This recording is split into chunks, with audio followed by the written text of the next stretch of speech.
care what Christian denomination you belong to. Of course, your pastor's not going to tell you to put your dress down. He loves to look at you like that. This is why the Bible teaches you that that character will be the last one to come into the kingdom of heaven. It is the preacher. He stands in the way of the people that want to go to heaven. Teaches them against going to heaven. This is why you find it in the Revelation that he goes down with the devil. He's the devil's disciple. The devil uses them against you and me. But pretty soon, Reverend,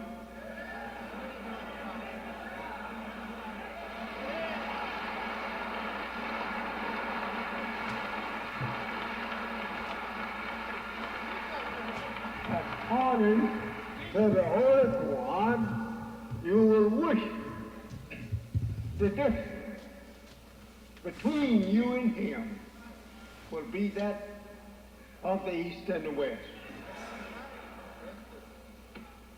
Allah is going to destroy him.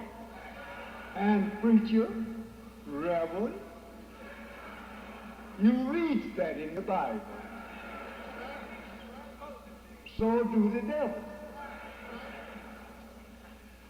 He reads his own self and his doom. But he knows himself. He knows his doom. But you don't know yourself, nor him, nor the doom. I guess I better move on to my subject.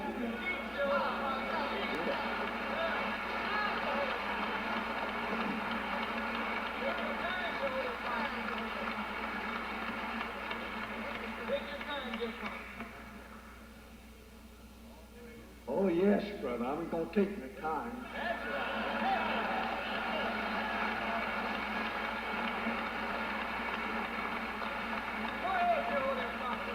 It had taken the devil 400 years.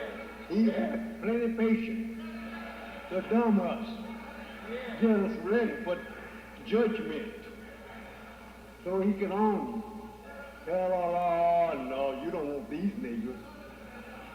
Look at that, what they do. You want the righteous people. Well, these not righteous. Allah knew he would tell you and I that. So Allah tells them in front, no, they are the righteous. You made them other than righteous. But that is not themselves. They are the righteous by nature, by the Creator. They are directly from the Creator. But we made you. You are not from the Creator. Think over that. I want you, Christian, to remember who love to read. We are always from Adam to hell with Adam.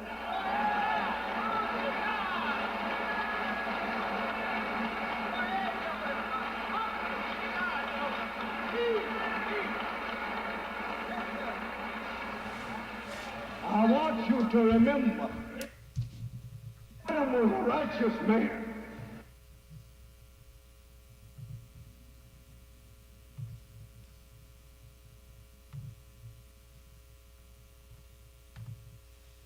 Pick up your copy of the Son of Man Speaks magazine today.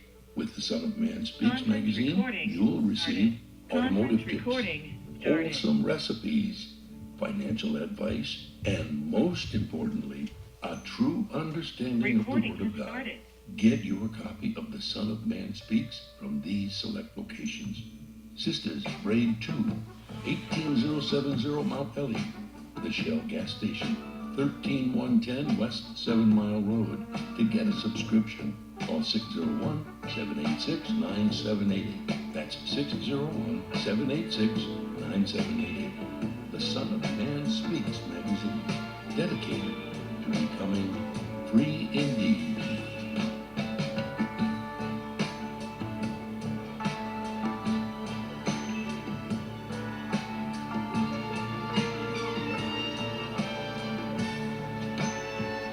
Attention, brothers and sisters, viewers and listeners, now available. Your Son of Man Speaks magazine digital subscription. Your digital subscription to the Son of Man Speaks magazine will also include our monthly e-newsletter, both delivered to your inbox. If you have any questions regarding the digital magazine subscription or digital newsletter, you may send an email to shabazprinting at thenewnationofislam.com. That's shabazprinting@thenewnationofislam.com. Or call 1-601-786-9788. That's 1-601-786-9788. You can also subscribe online. Visit www.thenewnationofislam.com and click on the magazine tab to register for your online subscription. Murray, out of the pocket. 7 seconds. 6 seconds. Murray, he's downfield. Oh, man, the power's out again. You have reached Quality Construction and Engineering, your #1 emergency generator source. Power outages can be unpredictable, inconvenient, and disruptive to your life. With a backup generator, your life goes on uninterrupted with power when you need it. Not to mention the peace of mind of having your property sealed to weather the storm. Whoever would have thought in Houston, Texas, that we would have an ice storm? It did happen, and that Sunday night when it came in, I got up and looked at the front door, everything was pitch black. It was horrible. Something out of a novel or a science book that you had never seen before. Once the lights went out, my generator popped on. It ran 55 hours. The only one had lights. Get your backup generator installed with Quality Construction.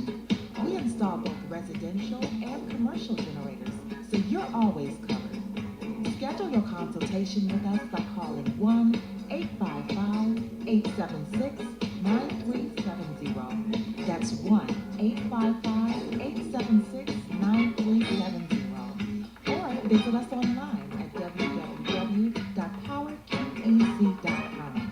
That's www.powerqec.com. Financing is available with low monthly payments and 0% interest for 18 months. That was the best investment that we could have ever made. That's my backup, the generator. Generators with Quality Construction, built tough enough to weather the storm.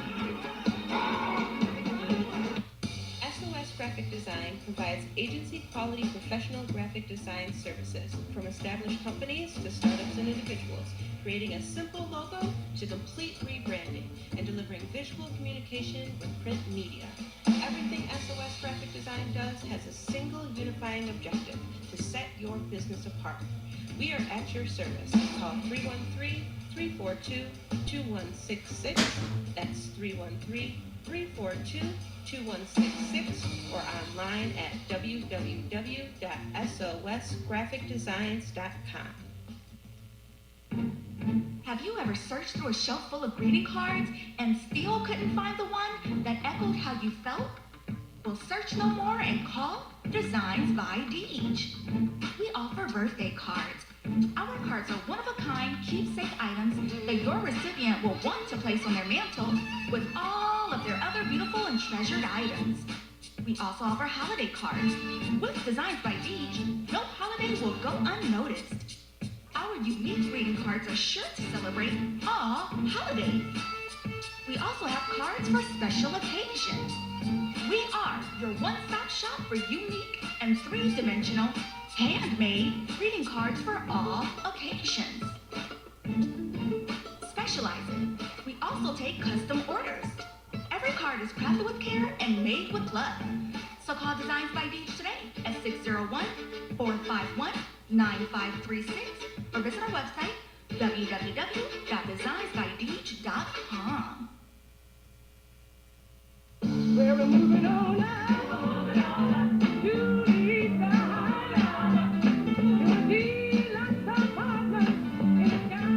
Come check out the new Sisters Braid 2 Hair Braiding and Natural Hair Care Salon, located at 18070 Mount Elliott Street.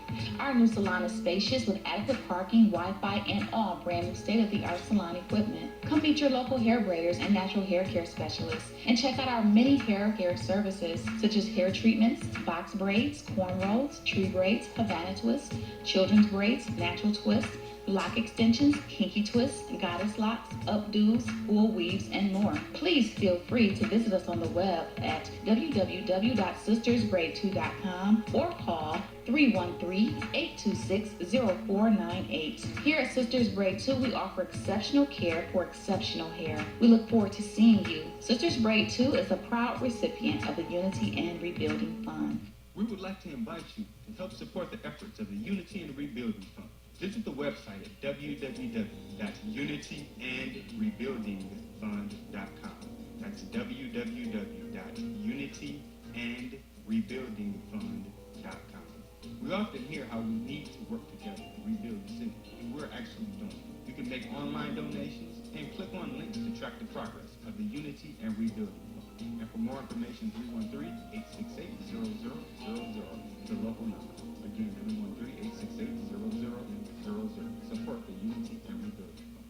To make your online tithes, offerings, donations, gifts to the Son of Man through Cash App, make your payment to $ New Nation of Islam. That's $ New Nation of Islam. Or call 601-786-7056. 601-786-7056. The views and opinions expressed on the following show are not necessarily the views and opinions of WHPS, its affiliates, management, or sponsors.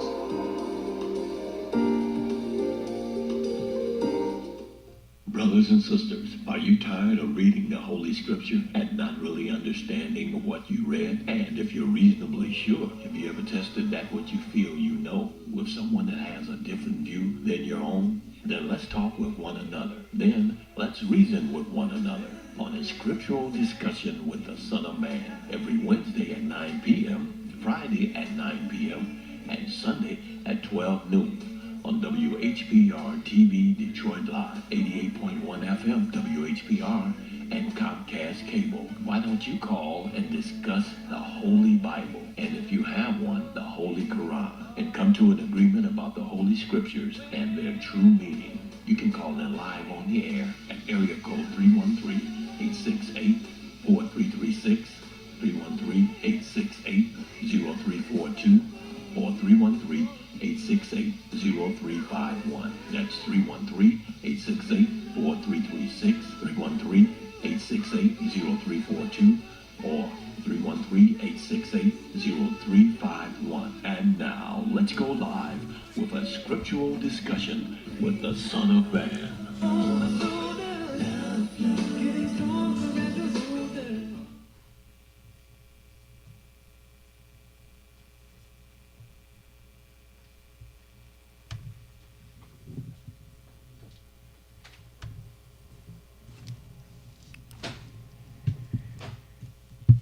In the name of Allah, the Beneficent, the Most Merciful, the Truthful, and the Most Just. I greet you all once again who are hungry and thirsty for Allah's understanding of His instruction in righteousness. I greet you all with the greeting words of peace. May Allah's Salam alaikum. I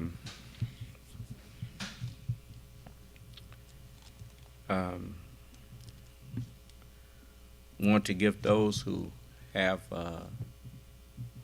questions or arguments, the opportunity to discuss it with me whatever it is you want to question about what we teach. I remember the messenger had said, about that you will see, you would live to see white people even disowning Christianity. And you see that now. Everybody turning it down because it no longer can deceive the people. The truth has come that you just can't present a religion today other than Islam and it be accepted from you. You notice I'm here, and the reason, the major reason that any religion other than Islam will not be accepted from you is because I am the messenger of the covenant. And I can prove that every religion other than Islam is a lie. You see? Even the meaning of Islam. You look up the meaning of Islam and it's just right. You just can't challenge it. Absolute submission to the will of God. How do you say you don't want that and then claim you want to be righteous? You just can't do it. So it's not about what's the right religion now. We know what the right religion is. It's the one the Son of Man is teaching. That's me. And you notice, very seldom will you walk into a courtroom and somebody will challenge the judge and say, you don't have jurisdiction over this case here. It's very seldom you do that. Of course, now, it has been done.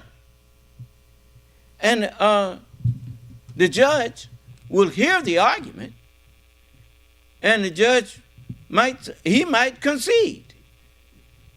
When they tell him that, well, Your Honor, we sometimes lawyers, in order to prolong a thing, they won't put arguments up too soon. They will wait until you bring it into a venue that is improper.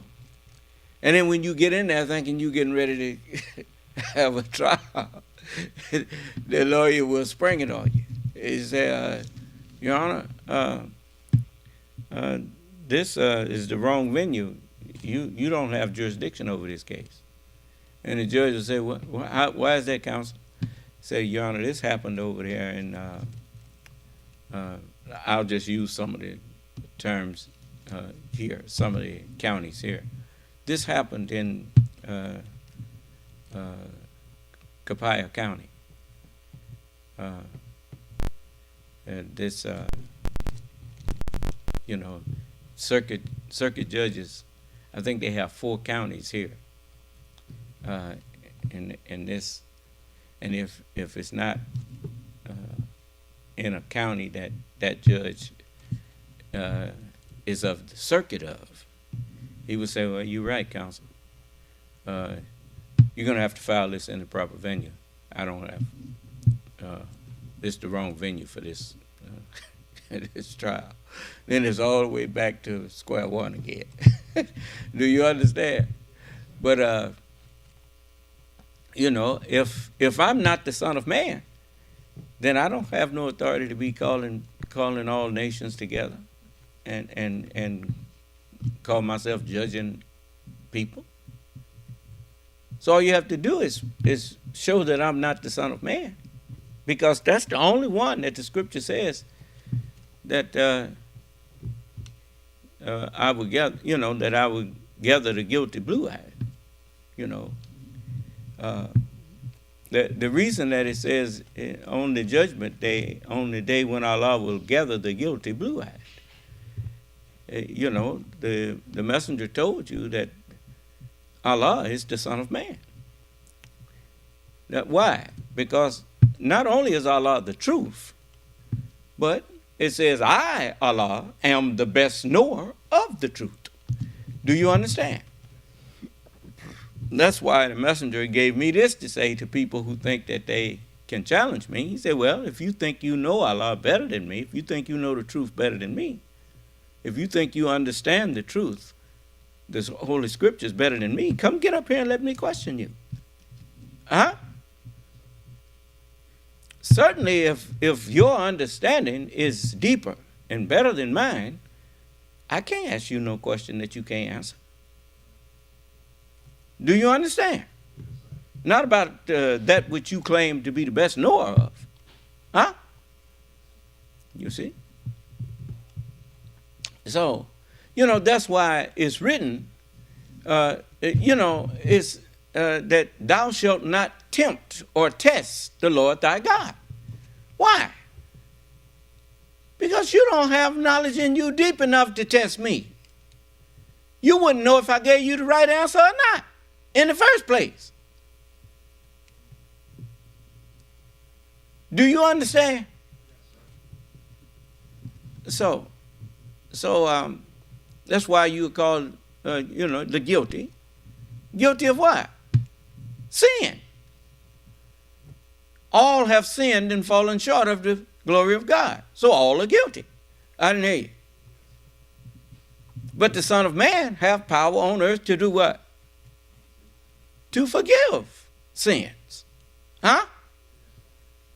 You notice, the devil said he's going to be like the Most High. That's why he gave the president the power to forgive sins. Do you understand? You notice all them crooks was up there asking the chief crook for a pardon. Ain't that the truth? So don't tell me I don't know what I'm talking about. Now, I'm going to get into the January 6th book. But first, I want you to hear some more from the Honorable Elijah Muhammad on what you was listening to before I came on. Because that Savior's Day 1971, that was a eye-opening Savior's Day for me, because I wasn't in the nation at that time. I was over in, I wasn't in Vietnam. I was in Vietnam in 70, from September of 69 to September of 70. But I think I was stationed at in Camp Lejeune in 71. And so, let's see here. But, so I didn't hear none of this. This is my first time hearing 1971 Savior's Day. I want to thank whoever it was that uploaded that to the internet. But I want you to hear this.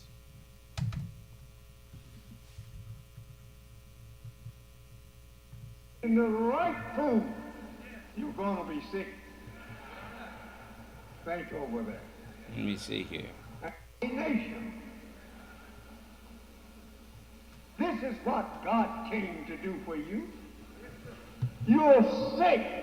Go ahead, dear Father. Teach. Turn off, dear Father. You are diseased. Yes, God. Teach, dear Father. Teach. Go ahead, dear Father. You're in trouble. You weeps and moans. Go ahead, dear Father. Talk to your people. Go ahead, dear Father. You are sick all the day long. You need operating on by the right doctor. Now, the operating on you, as he told you, he said this one, he's talking about me. He said he don't have to go through the hard work of Yaqub that Yaqub had to do. He said, no, just his word. He said, and you start changing just on his word. Do you understand? I'm operating on you now. You'll notice the first operation that I performed on you and finally finished it is I took Christianity out of your brain. I took that away from you. You see, you may go up there and pretend. I mean, there's still people that still celebrates Christmas and say Santa Claus and the reindeer and all of this stuff. But they not going to argue with you about whether it's real or not. They know it ain't real. Do you understand? That's why you don't see nobody arguing with me about Christianity being a true religion. They know it ain't no true religion. You know, it's ludicrous to, I'm going to use that word that they use in that car that they made, the Tesla, the one that I think cost $90,000.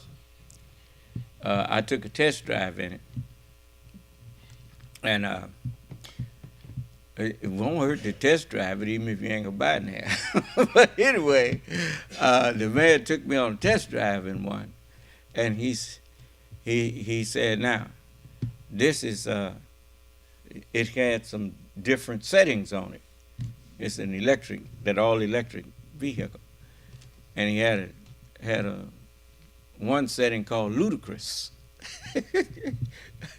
and he put it on there, and the thing went from 0 to 60 in about 2 seconds, and pushed you all the way back into your seat like you in some kind of rocket ship or something, and I understood then why they call it ludicrous. Because don't nobody need to go that fast. So anyway, when you talk about religion now that I'm here, giving you the understanding of true religion, as I teach you the truth, I'm performing an operation that no one but me could perform. Because don't nobody know this but me. Do you understand? It's just like you said, well, now that you done told us, we know it. No, you don't know it. You believe it. You know, people can get you in a corner and back you into a corner. But, you know just enough to keep your faith. But you don't know enough to establish faith in someone else. Because you don't have it in you deep enough to go deep enough into the book as I do to do what I'm doing. Just because a doctor perform an operation on you don't mean you ready to go out and perform that same operation on somebody else.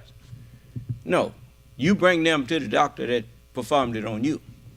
Do you understand? It's just like I tell people, if you join with me for any reason other than that you believe that I'm the Lord and that you believe in the Holy Scriptures, which makes you believe that I'm the Lord, then you're not going to be able to stand with me. You're not going to be able to endure, because you're going to see things that you don't understand, or you're going to reach a point where, because I makes life easy for people. They don't realize that the life is easy for them because they're behind me, and so I make it so easy for them that they start thinking it was them. so I let them go ahead and think that. But as I told so many of my followers, they've heard me say this, that if I do my job right, you never know what I saved you from. Because as long as, it's just like me, I don't know how many times, just because I went, thank you, baby, just because I went to the temples, I don't know how many times my life was spared because I wasn't where I would have been if I had not been following the Honorable Elijah Muhammad. Do you understand? It's many things that you just don't know. Some of them have experienced this. They went to the store, did their shopping at Walmart or someplace, And when they left Walmart and was on their way home, they heard that somebody had just shot up Walmart or did something at that store that they just left. And as I told you, Allah protects you and me. And he said, you won't hear the faintest sound of hell raging out there.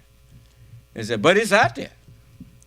It's just like me when I went to San Francisco, when Brother Frederick was in a little trouble out there. I went out there to see about him, and I also, and to bring one of my followers back here, Sister Earlene, she was with me. And as we was in San Francisco, Brother Frederick was there going through some litigation. And so I went there to see about him and to pick her up and bring her back to Mississippi. And or either something had happened to one of her relatives out there. I think that may have been the reason she was, because I think she rode out there with me. So I didn't, but the main thing was, it was Brother Frederick that was in trouble out there. And as I was riding across one of them bridges, they got bridges stacked on top of each other out there. And one going one way and the other one going the other way in earthquake country. And I say, this is the craziest thing. Sister Earlene, if you listening, do you remember we was talking about that? And but anyway, we was in the diamond lane. And usually you ride two in the diamond lane and you good. You understand? But they had a rule that you had to have three. So they gave me a $200 ticket for riding in it. I say this is a tourist trap. They know ain't nobody that's from out here would know that. You understand? And so anyway, I say, well, and that hurt at that time. We was very few of us. And $200 was like, that could have been just as much as $200,000, because every penny we had, we needed. And but I had to pay it, and so I say, Allah gonna fix them. And so I said, as we was driving across them bridges, I said, this is the craziest thing. Why would they, if an earthquake hit this place, these bridges gonna fall down on the people that's up underneath here? So anyway, we went to Brother Frederick's hearing and whatnot, and this public defender that was defending him was named Jeffrey Adachi. He was a Japanese American, and so we talked and whatnot. And it didn't go that well for Brother Frederick, but at least he didn't have to go to jail. And so Brother Frederick asked me, did I want to come and rest up a little bit, And at first I told him, I say, yeah, I think we will just go up to your apartment for a while. And then I told him, I said, no, we got to get on out of here. I need to go on. Something just, that was Allah telling me to go on and get out of there. And so right when we pulled into the station to get gas back, headed up towards L.A., headed back towards Bakersfield and whatnot, we stopped at the first time we went to fill up. And we heard that San Francisco had just had an earthquake. And them bridges, one of them bridges had fell down on the other one. and did over $200 million worth of damage. And I say, you can check history out. It's in there. But that was right after I had just drove across that bridge. Again, going back, you see. And me and sister, I told her, I said, see, now what if we had stayed there and hadn't followed what my mind did, get on out of there? We've been stuck there for now, and did a lot of damage. But anyway, everything people do to me, Allah let them suffer as much or more, because he told you not to bother me. So he said he would bless those that bless me, and he would curse those that curse me. And a lot of you white people done experienced that. That's why I don't hear from you no more. I know what's happening. It ain't because you done changed your heart or nothing. It's because Allah done put something on your behind. You see. So, and that's the Negroes too. You're not immune to Allah being angry with you. Because if I'm angry with you, Allah's angry with you. So, and I'm going to tell those of you who only join with me because you got some ulterior motive, I'm going to tell you something else. You don't know what you're playing with. And if you don't really believe in me, you better quit lying. You can repent from disbelief, but when you lying and pretending to believe when you don't know what you're messing with. That's going to cost you. So, don't, now I'm going to tell you something. If you're a true believer, you should recognize when somebody else is a true believer. You can tell in their conversations or whatever. So you don't play crazy, but you got to be a true believer yourself in order to recognize people that's faking. But anyway, I didn't say you judging them. They judging themselves. Their actions telling on them. You understand? Their conversations tell on them. Okay. So, as I've told many of you, you can't start off wrong and end up right. If you want to end up right, you got to start up right. Okay? Now you remember what I told you now. Okay? You all of you better study history of how did things go when you decided you're going to do something your way. You're going to learn to accept doing things my way. Okay. Now, the Honorable Elijah Muhammad said a lot in this 2-hour message that he was delivering for Savior's Day. And operate, just like he said, operate on a nation. Well, this is what I'm doing. I'm operating on you every time I get up here and talk to you. I'm taking truth and hurling it, speaking it forcefully against falsehood, and knocking falsehood out of your brain. Do you understand? And this is what the book says that I would do. In the 4th chapter of Malachi and the 2nd verse, it says, "But unto you who fear the word of God, who fear my name,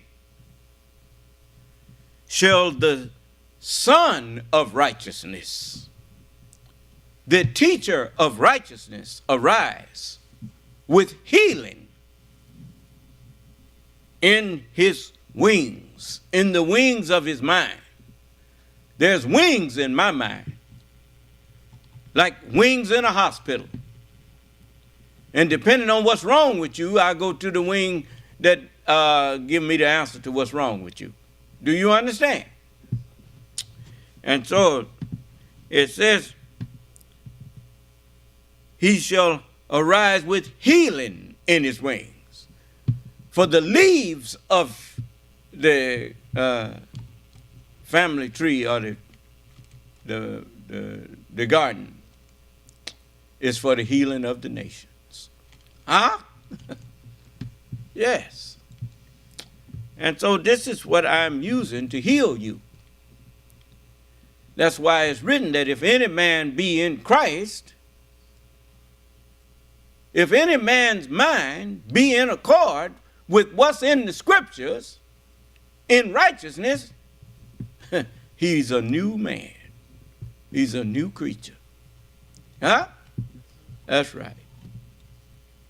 So you must remember that all the kingdoms of this world are now being given back to me.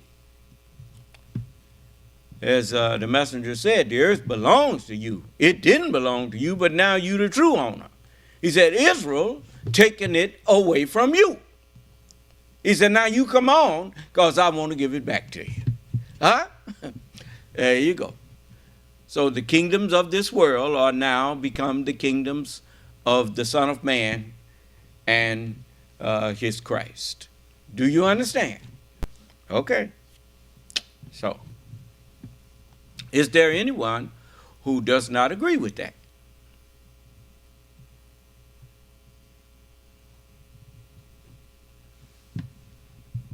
You know, people been lying so much. I remember the messenger said, he said that after he talked about it, his father was a preacher, and he learned before he died to preach Islam. Do you understand? He said when he was telling people that God called or sent him to preach, he said, you know, this is one of the most lionest groups. Stand up, talking about God called them. Everyone talking about God called them. And then they say, how did he call you? And they saw a white man tell them, yes, the white man sent him. Do you understand? Because he's been the grantor of dominion of evil. That's why everything of evil, he go along with it. Do you understand? Matter of fact, he leads you into evil. So I'm here to lead you out of darkness into light, out of evil into goodness. You see? So I couldn't lead you out if I didn't come into it with you. Do you understand? So, listen.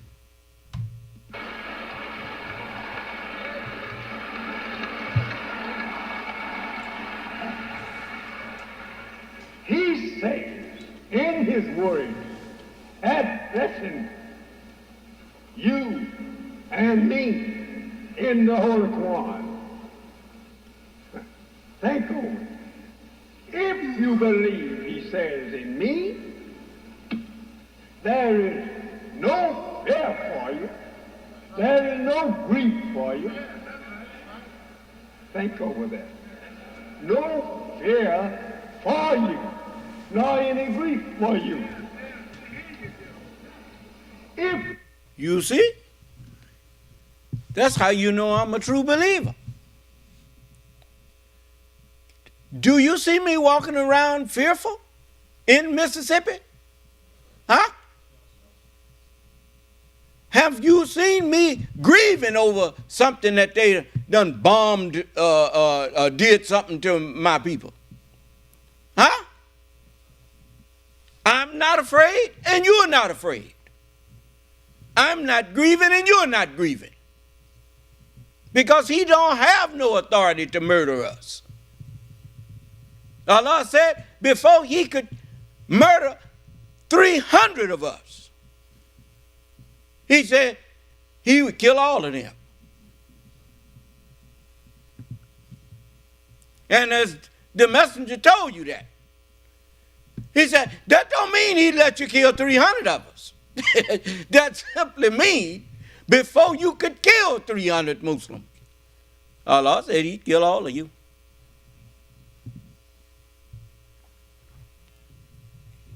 You know, this is not something, you think Allah disarmed us so you could come murder us? No. He said, you put down your weapons and stuff. Don't be carrying no weapons. You didn't make them weapons. The devil made them. I gave him the knowledge of how to do that, to help him accomplish what he was given to do, which was to go forth conquering and to conquer. Now he has done that. And now you see where that led to. It did not lead to satisfaction and peace. It led to what you got here today. Mischief and bloodshed. Huh? So now I told him to do that for 6 days. And a day is 1,000 years. Okay. In the 7th day, his maker told him. His maker was Jacob. His maker said, you do that for 6 days, but in the 7th day, my Lord is coming. The Lord of all lords. Don't do it. In that day are you going to be put to death. Huh? Now you see why you got so many people walking around here walking dead. I didn't hear you. I mean, you look at them now, and they so messed up in their head that you said, that's a congressman?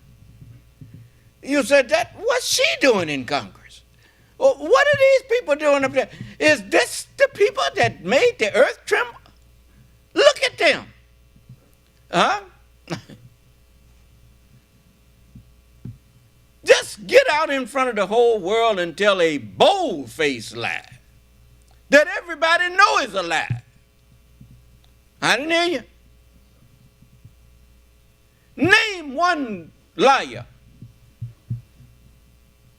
that history records as being a great man or woman. Name just one.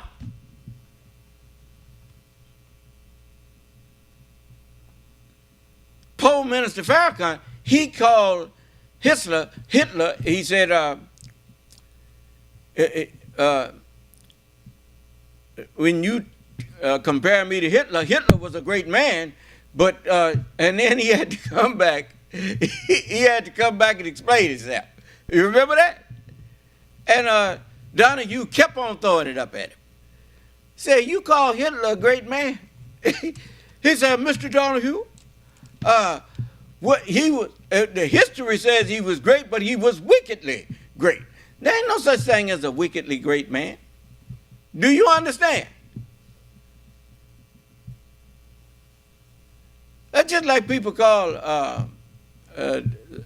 I hear people call Satan the great Satan. Ain't nothing great about Satan. Do you understand? No. How can you be great and build a world of falsehood? That ain't great. Because your world is doomed. When it's, it's like looking at one of them movies and all them people that are scared of Dracula, but Van Helsing wasn't scared of him. Do you understand? Come to find out, when they gave you the history of Van Helsing and Dracula, you found out they was brothers. Do you understand? And Van Helsing's real name was Gabriel. And in the end, he turned into a werewolf, and he killed Dracula. Do you understand? And then he went back. It was something to cure him with. But, this was destiny happening. They know they know what's going on. when the sons of God came to present themselves before the Lord, their brother came with them, Satan. Satan came with them too, to present himself. You notice he was the son of God too. He was the son of perdition. Huh? And that's what the Lord told him. Now, whoever of them follow you, I'm going to fill hell with all of them. Do you understand? And how do God do things? He worked through people. So you love lies, then Allah will turn you over to the devil. Let the devil have his way with you. The devil gain the mastery over you. So, I'm here to fulfill a promise. Notice, unto you that fear my name shall the Son of Righteousness rise to operate on you and heal you with healing in the wings of his mind. How you know that I truly am here with healing? Yeah, this cup is tempered with camphor. If you ever cut yourself and it was real sore or whatnot, you take some camphor and put on it. Now, the cut going to still be there, but the soreness going to be gone. You understand? You notice. The director of the Ku Klux Klan, the national director of the Ku Klux Klan came in here with me. And first he got all huffy. And when he found out that he could not sell me no wolf tickets, he calmed himself down. And he came back a second time. Huh?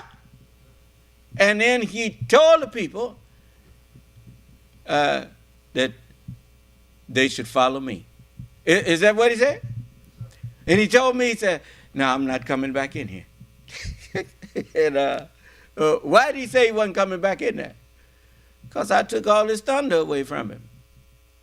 He couldn't find no way or no reason to be standing up insulting me or trying to argue with me and tell the lies that he stand up in them meetings that he be holding with them rednecks that follow that lie.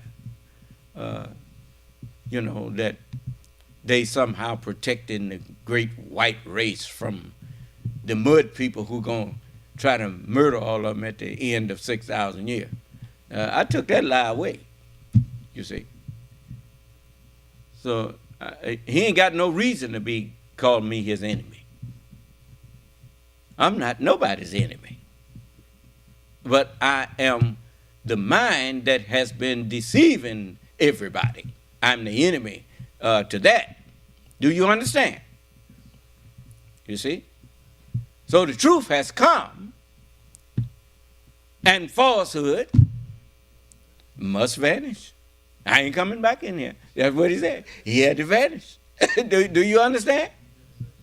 He probably listening to me right now.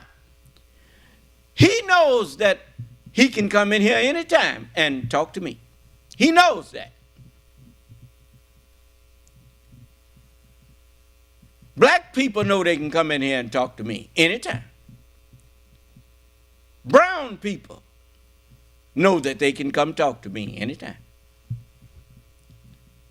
You don't go in the courtroom and try to talk to the judge and he won't let you talk.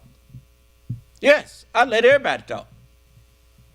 But when you come in here, I make things so clear that it's just like the day when you out there and the skies are clear. When you look up where that sun is, you can't find no stars up there. The only star that's up there is the day star. And it's called the sun. Huh? And you can't stare at it like you do them at night. Because the minute you decide you're going to stare at the sun, you go blind. I didn't hear you. When you look at the domain of the sun which is above your head. The Bible and the Holy Quran is above all y'all's heads. I didn't hear you. They acknowledge that the Bible is above their head by telling you they don't teach it in school. Huh? Why? Because they don't understand it. They don't understand the Bible or the Holy Quran. And all of these people who've been claiming to be teaching it to you, been lying to you. You hear me? The mere fact that the Bible tells you from Jesus, they talking about we waiting on Jesus.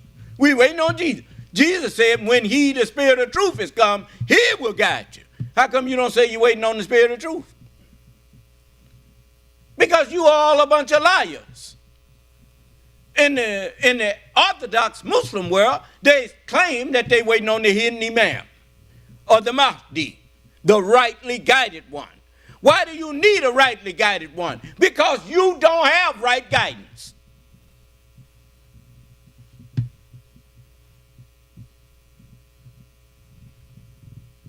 See, it don't take long. Why you think the book said, and the Lord shall be a swift witness against them? It don't take long to condemn falsehood. Light travels at 186,000 miles per second. Huh? By the time you count 1 second, let's see here. I'm going to give you an example of how fast light is.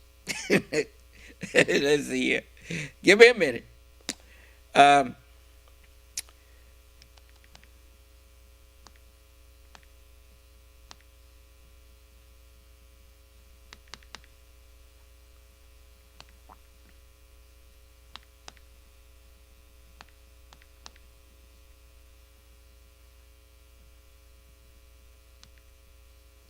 By the time 1 second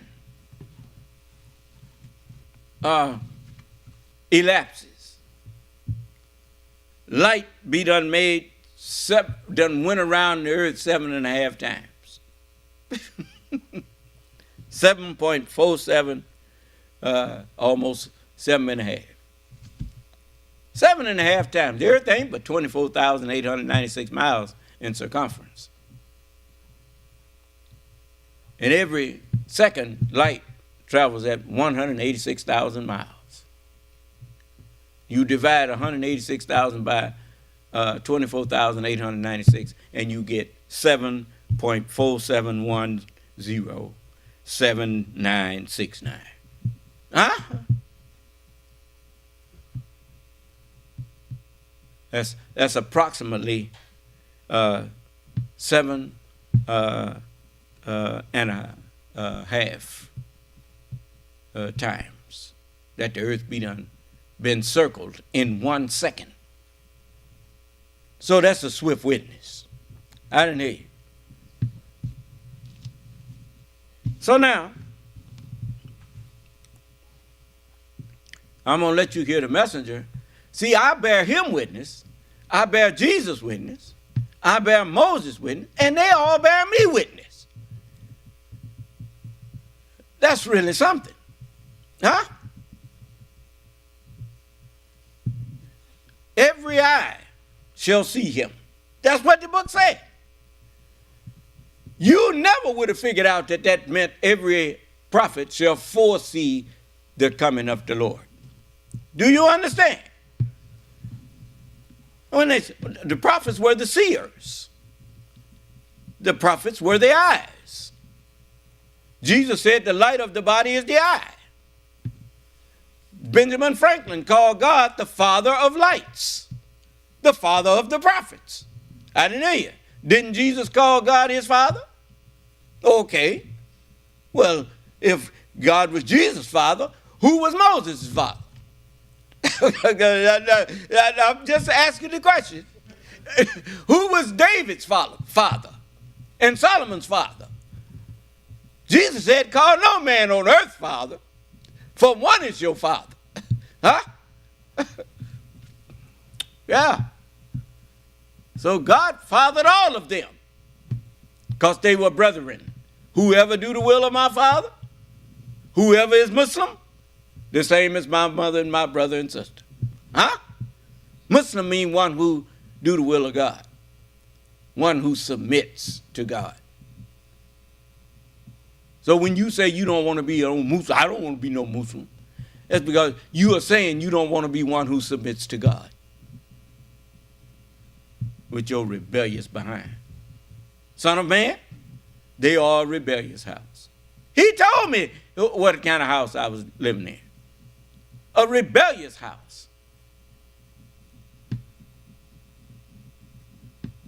It's just like I told some of the people, they could come and fish and throw the fish back. They said, okay. I said, because we had to pay for that. Pay for them fish to be put in there. We paid for them to put it in there. That's not something we got from the government. We dug it. We dug out the lake and we stocked it with fish. Now, if you like the fish, I didn't care about that. But I do care about you coming there taking the fish out. And so I let them do it. Next thing you know, they slipping in there taking the fish. So I told them I had to put up a fence. So I had to put up a fence. And, because people would not respect the fact that I was trying to let them have a little recreation there. I'm not unneighborly. But I tell you what, the person that can say that I or my followers came on your property and started taking stuff without your permission, tell us when that happened. Tell me right now who did that and when that happened.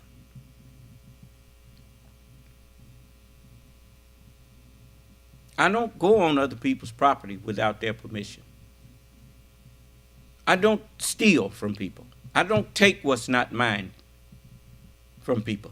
I don't want nobody doing that to me. I would not do that to nobody.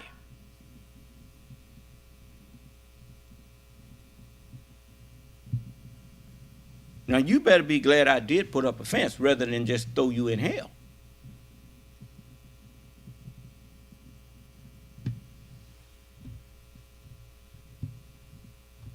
Now, I want you to listen to the messenger. Eat like I teach you, Go ahead, dear Pastor. and pray to me like I taught you. There is no sickness for you. But if you ignore eating right, and he's telling you what Allah told him. He said, you eat like I teach you and pray to me like I taught you, then you won't be sick. So I don't want you to go running with it. He wasn't, the Honorable Elijah Muhammad was quoting Allah. Just a moment. I want you to remember these things.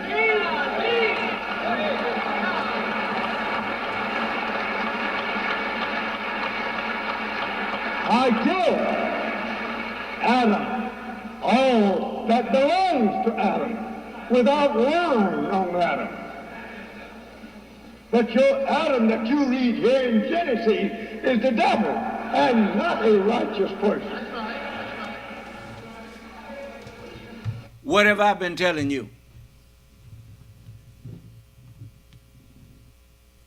Surely we created man of sounding clay of black mud fashioned into shape. And the jinn, we created what? Before him. Huh? So the first Adam was the devil. Huh? There he go. He told you just now. The first Adam was the devil. God didn't create Adam. He made Adam. Go ahead, dear Pastor. Teach. Yes, sir. I want you to remember. Why did he say God didn't create Adam?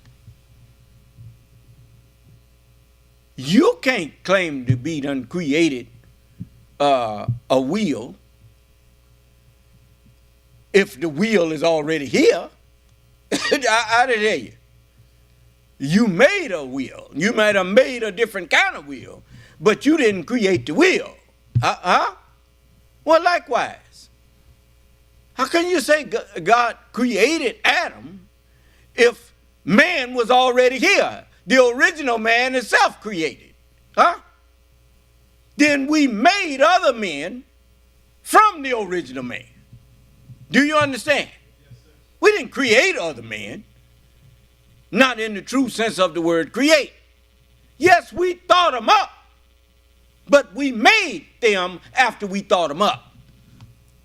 But when the first man was formed, that man was created. There was no man.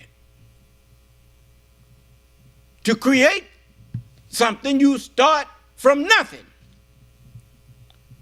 Okay, what man can claim that he's our father? The black man's father. Point out, you got all these people on earth. One of y'all point out which of y'all made us.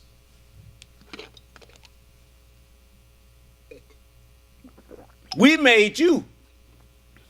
But we ain't yet found the one who made us. I didn't hear you. So when people ask us, well, where'd you come from? As long as I know, I've been here. Huh? I am that I am. I ain't gonna worry about it. Huh? That's right. So let's go further. You are so fine. You are so merciful. You are so justice.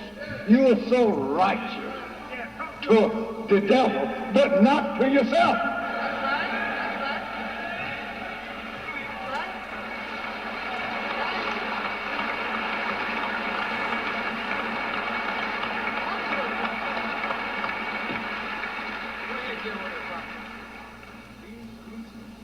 Let's get to our subject now. Operate is our subject. Operate on a nation. This is what God came to do for you. You're sick. Go ahead, dear Father. Teach. Talk, dear Father. You are diseased. Yes, sir. Teach, dear Father. Teach. Go ahead, dear Father. You're in trouble. You weeps and moans. Let's talk about this operation. What is a C-section? An operation to do what? You got a microphone. Just a moment. I got to hook your microphone up. Okay. A C-section is an operation to remove a baby from a mother's womb.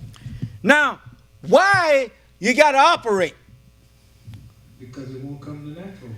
Because it might hurt the mama and the baby. Yes, sir. Is that right? Yes, sir. So we perform an operation because we don't just want to save the baby. We want to save the mama too.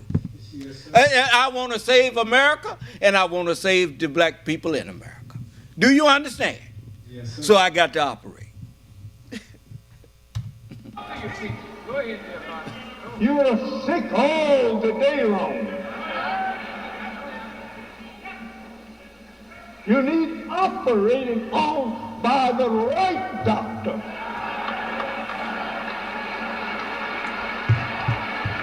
Now notice now, the operation happens because the baby don't come natural like it should.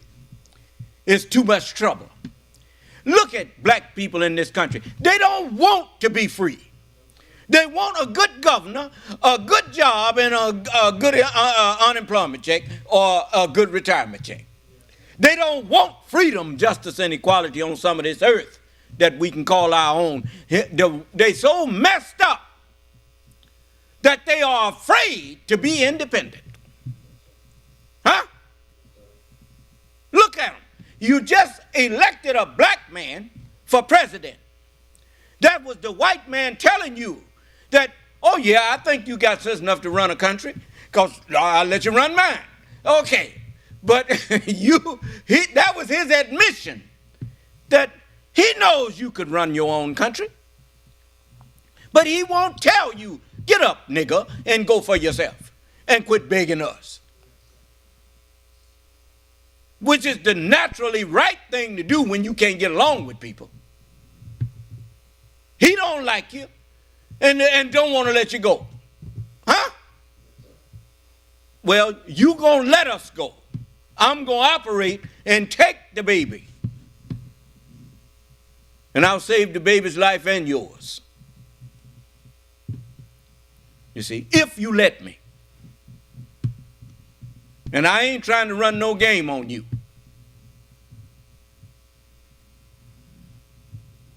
Man, if you let me, I can sail a ship on dry land. Huh? If you let me show you, I can make friendship for you. That's a ship that sails on dry land. Huh? Show you that we can build a house on quicksand. Huh?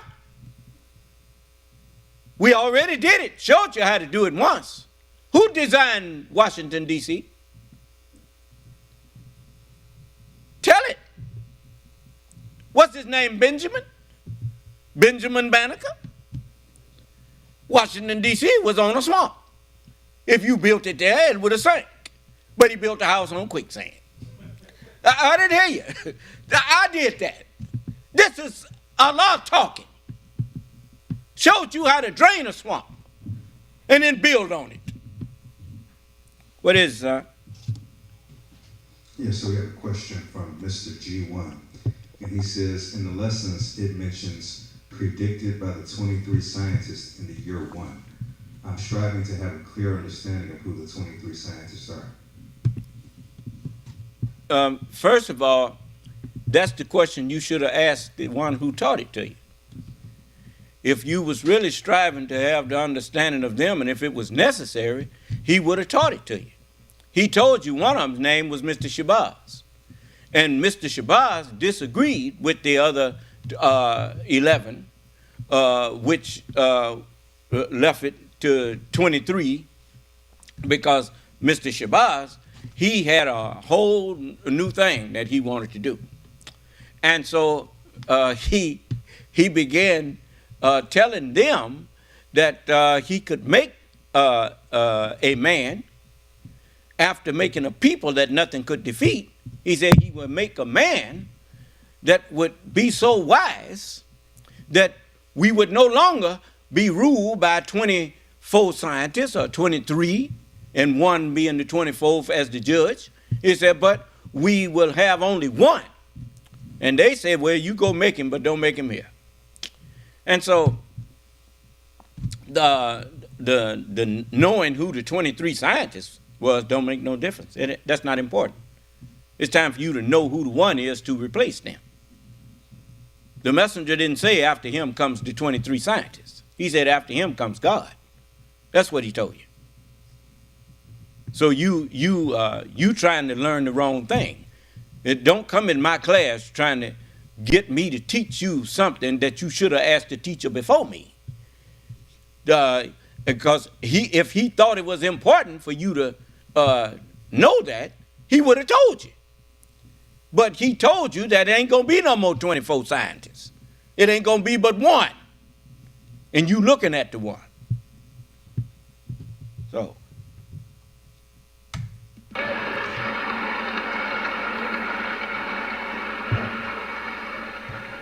He says in his words, at present, you and me in the Holy Quran.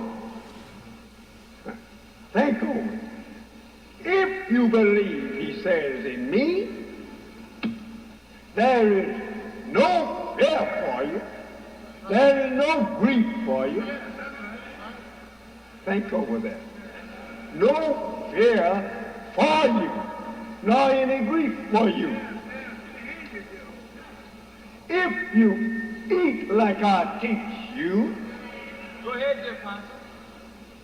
and pray to me like I taught you, there is no sickness for you.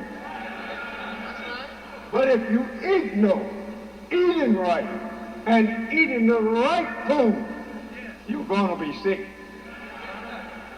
Think over that. And we are. And when we are sick, it comes from ourselves. We made ourselves sick. As Abraham says here in the Quran, when I am sick, Allah heals me. When he is sick. And I'll tell you, you know that's factual. You buy a car, and if you follow the manufacturer's instructions on the maintenance of that car don't get sick. That car run fine. When it stopped running fine, it's because you made it sick. Do you understand? It didn't malfunction without a reason. It malfunctioned because the one who's supposed to keep up maintenance on it did not. Huh? You notice, what did we call that which comes out of man? We called it womb man. Is that right? Okay. The car came out of your mind. It came out of the womb of your mind, so you must maintain it. Do you understand? I mean, it's just that simple. Humanity, the church is called humanity. And humanity is called the church. And the church is called the bride. Well, the groom, the one who must maintain the church, is the one that the church came out of. Do you understand? Man. So, man must maintain that which came out of man. Huh? And so, we are here to show you the truth of these things. You see, they learning. Now, look at this little 6,000-year-old man here. He done proved to you that woman came from man. Huh? Because he done changed men into women. I didn't hear you. He ain't put no reproductive system in him, but he sure gave him a womb. Huh?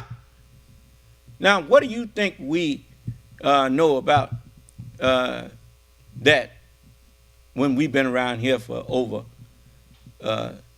78 trillion years? That's how long we've been counting. Now, what do you suppose we learned about the human body? Huh? And what we could do with it. The messenger hinted to it when he said this. He said, he talking about the God. He said, he wanted a different human being than himself. So he made a woman by studying himself. And he made a woman, secondly, so that this would solve his problem of a search for another man. Huh? Yeah. There's a whole lot that the devil, he don't realize he done proved that the messenger told the truth, and he thought he was doing something biggity. But all he was doing was bad witness to the truth of what the Honorable Elijah Muhammad had been telling us all the time. He even talks about dark matter now, when the messenger told us about dark matter before the term was used. As he said, the space that looks like nothing, that's moving. Do you understand? You see? And so we got lots that you just can't make a lie out of the messenger of God. You just can't do it.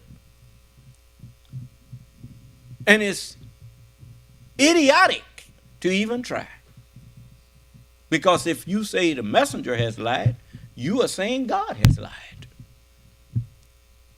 And that's the one thing that the scripture says is impossible for God to do. Do you understand? When you understand that God is the truth, you know that it's impossible for the truth to lie. I didn't hear you. Yeah, okay, all right. See how we make everything so real and plain that we can talk for hours and hours and hours, and all we hear is crickets. I didn't hear you. I'm gonna keep using that term. He what's that young man name that used that?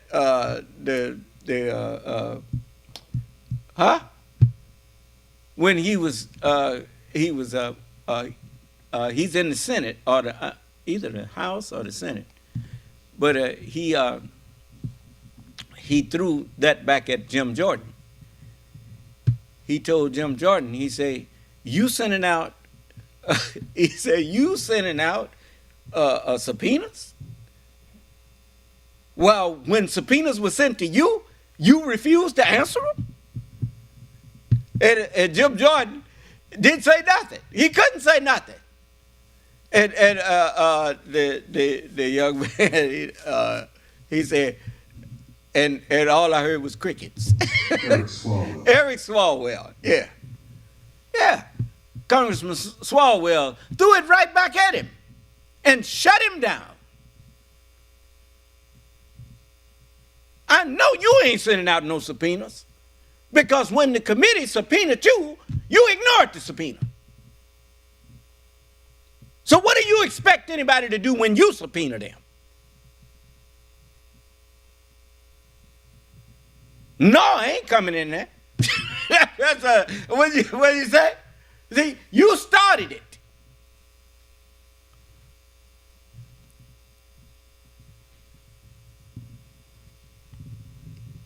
So you wanna use the law when it's convenient for you, and ignore the law when it's inconvenient for you. You are a lawless person. And a lawless person is called an inordinate person. You understand? It's just like people find out that you believe in turning the other cheek the way they teach it. They say, yeah, we can get him now.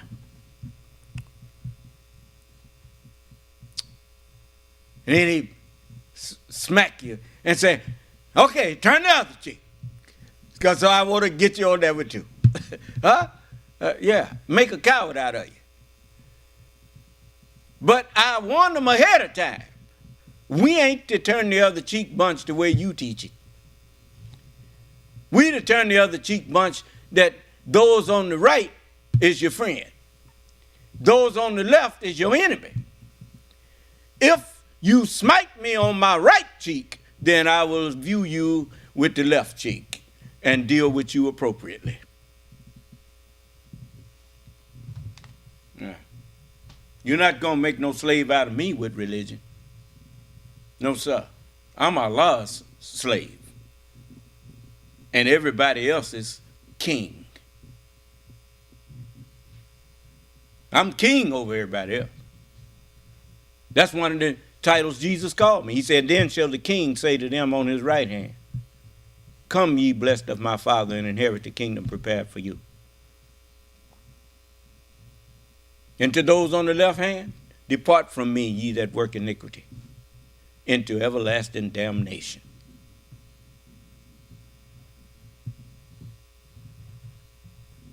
I was paraphrasing, but that's basically what it said. He made himself sick. Now he turns to Allah for healing. Right? Go ahead, dear Father. Yes, sir. When I am sick, Allah heals me.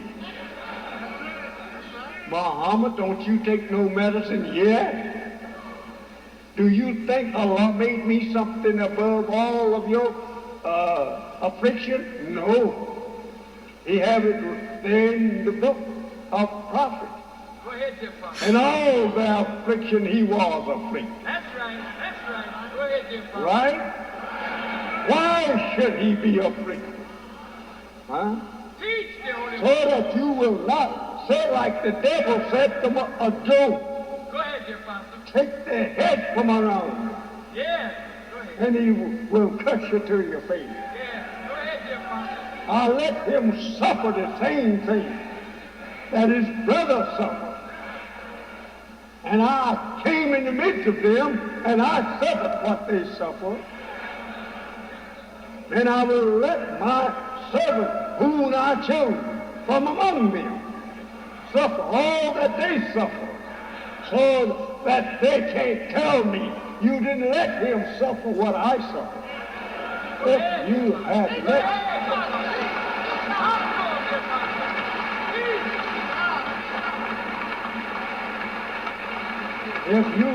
let him suffer what we suffered, you don't know whether he'd have believed in you or not. Maybe he'd have been like us. But you kept him well. You kept him out of trouble. No, sir, he goes to jail with you. He served time in jail for nothing. Go ahead, Jim Ponson. Just like you. That's right.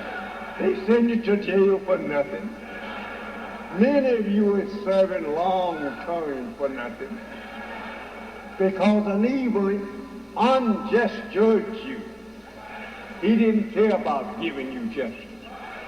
If he had, you would have been free. So I want you to remember that.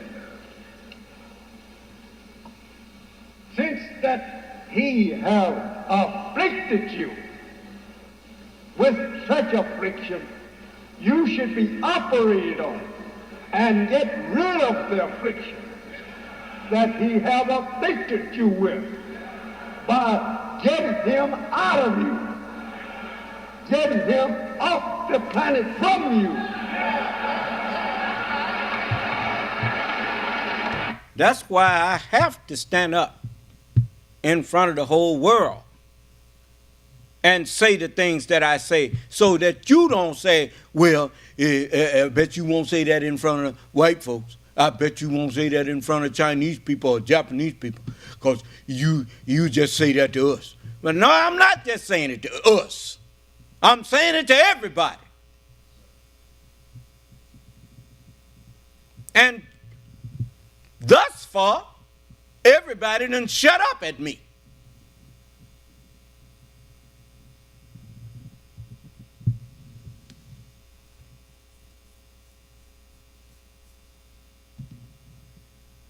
Man, earthquakes and storms, man, there's stuff happening. Pestilences. That'll make you shut up. Especially when you wishing you'd see some of it happen to me and it don't happen. I stood up here and told you ain't no storm gonna come through here and tear up nothing. I told you that. Allah could tear up everything around me and skip over me.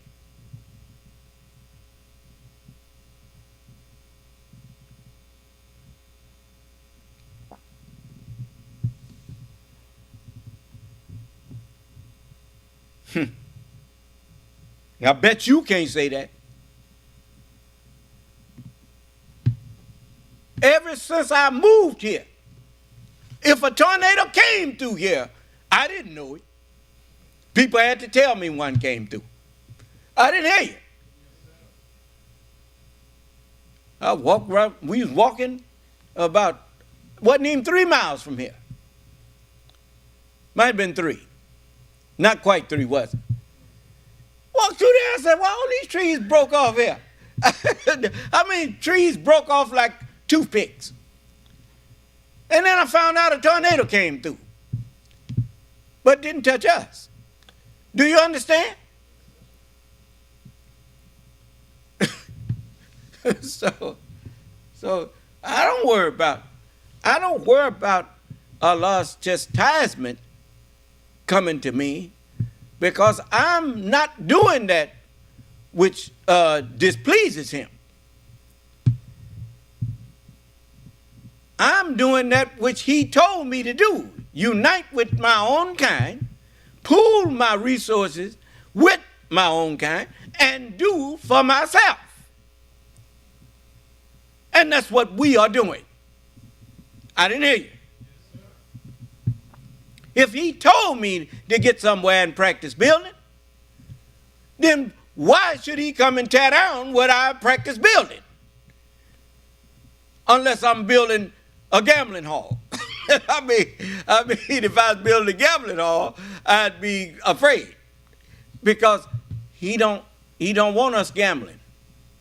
He don't want us opening up a place to sell alcohol and all of this kind of thing. He's not taking one wicked man down and put another wicked man in his place. No. So, when I hear the wind get boisterous, I pray. I don't just take it for granted. I say, oh Allah, don't let them laugh at me. And, he make it get on out of here. It rained too much. I said, oh Allah, please make this rain get on out of here. And he make it get on out of here. Woke me up one morning. It was raining real hard the other morning. And I said a prayer. And a few minutes later, it was gone. So I'm just thankful. I don't mind bragging on Allah. I mean, I'm not ashamed that I believe in Allah. I'm not ashamed that I tell you I call on Allah and I get scared when I see him working. Certainly I get scared. Yeah, I get scared straight. Do you understand? Yeah, yes, sir. So, you know, we have a lot to be thankful for.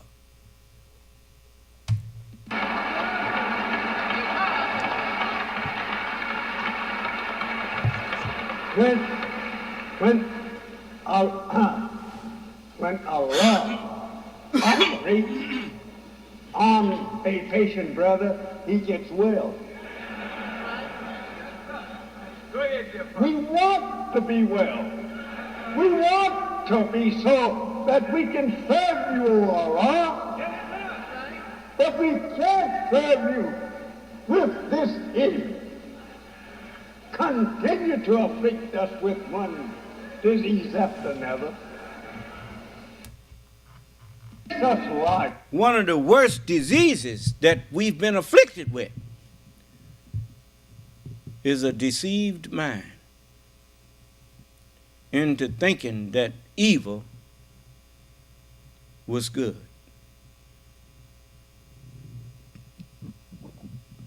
This is what one of the major things the devil done tricked us with. He has made evil fair seeming.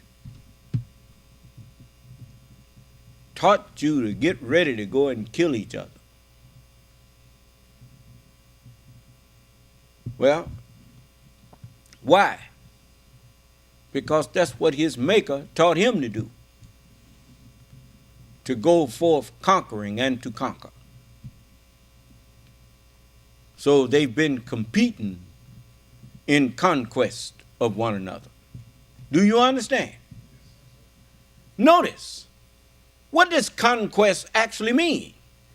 It means a quest, which is a purpose, a goal to conquer. He went forth conquering and with the sole purpose to conquer. Huh?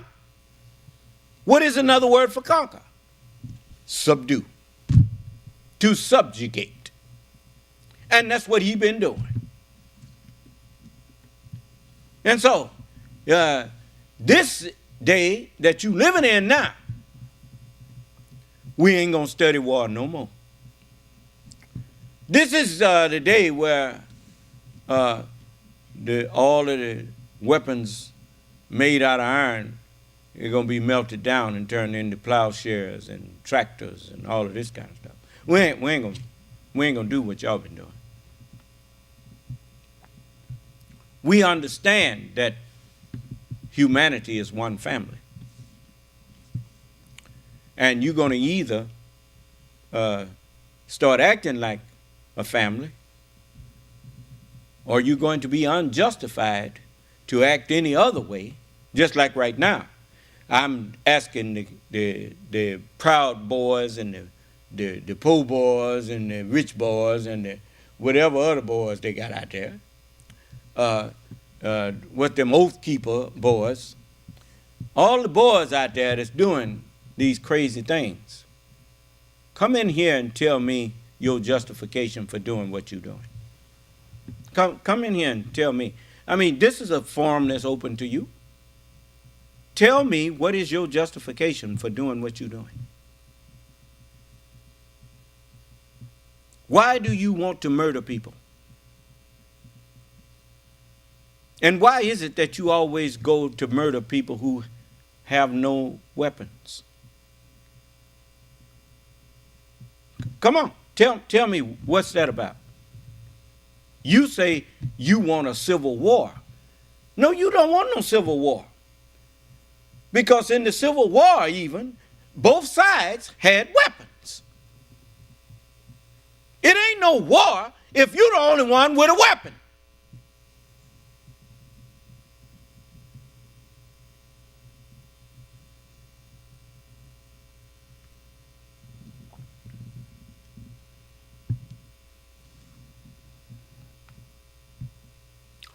You're a coward.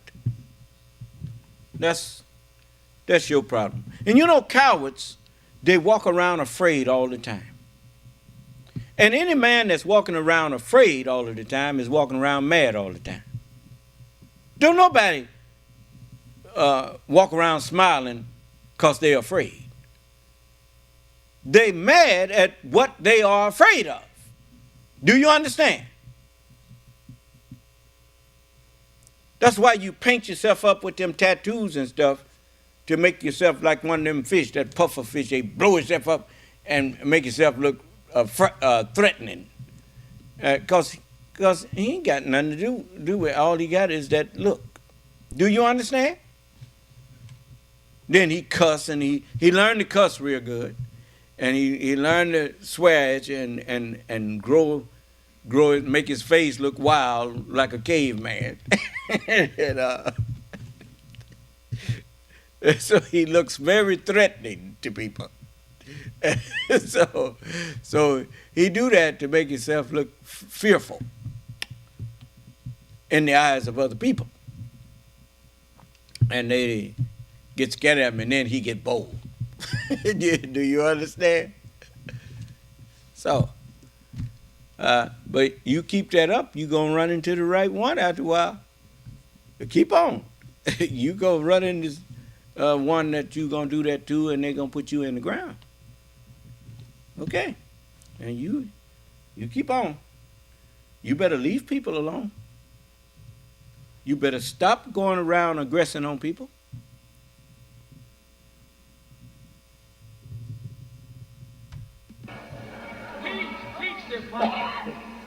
He makes us gamblers. He makes us robbers. He makes us deceivers like himself. A righteous person can live as long as he wants to live. There is no set time for us to die. We kill ourselves. So he taught me. We used to say, well, that was just the time that God had prepared for me. I couldn't go by. You prepared death for yourself by not knowing how to live. That's plain. The scripture says the wages of sin is death. You brought death on yourself by doing things your way. Remember, Allah's religion is entire submission to his will. And he gave you a will of your own. But you notice, the messengers of Allah, they all put their will inside of the will of God. It was their will to do God's will. And their will because they put it inside of the will of Allah, it was so high to you that it looked dreadful. Yeah. Yeah, you mean I got to live like that? Yeah, if you want to live. You got to live like that. Like what? You got to treat people like you want to be treated. You got to eat right. You got to abstain from getting drunk. You got to abstain from all that filthy language you use. You got to abstain from all of the things that kill you.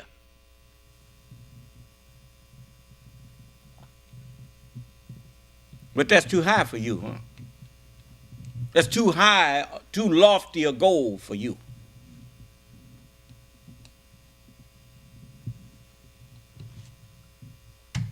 In the absence of life. Go ahead, dear Pastor. Death comes when we invite death by eating the wrong food, by drinking the wrong liquor, spirits, alcohol. We should say a little something on that. Go ahead, dear Pastor. Take for an instance, I said spirit. Now, Allah, in the problem, He says to you and me that spirit ball at 170 degrees. And that water ball at 212 degrees. That's a problem, he said. What do you want us to learn here? He wants us to learn that the enemy, the devil, is angry and ready to go to war long before the righteous is ready. What you been hearing from the Proud Boys and Oath Keepers and all of them? Civil war coming. You were trying to figure out what in the world he all riled up about. Is that right? He riled up mad as hell. And if you ask him what he's mad about, he don't tell you. What he really mad about is he see that he can't rule you now. He's upset that if you level the playing field, he ain't superior to nothing. The only way he could make himself superior is that he have to keep you ignorant, keep you down,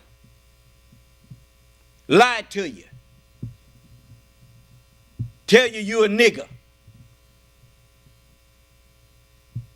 Took you from the time you was a baby and told you your name is Negro. Reminded himself that one day you're going to be resurrected. He rhymed it with Negro. Necro is necrology is the study or the science of the dead, dealing with dead things. We were dead, so we were called Negroes. Only he said Negroes. And most of them, they didn't understand. But the wise ones did. And they knew that one day we would be resurrected. And the Lord himself, which is standing here, was dead too. I was a Negro. But I am he that now liveth and was dead. And now I'm alive forever more and more and more. And you getting that every time I come in here, you see I know more and more and more. I told you one day, all I will have to do is just speak a word, and that'll be that. Allah won't give me that power until he knows I will not abuse it.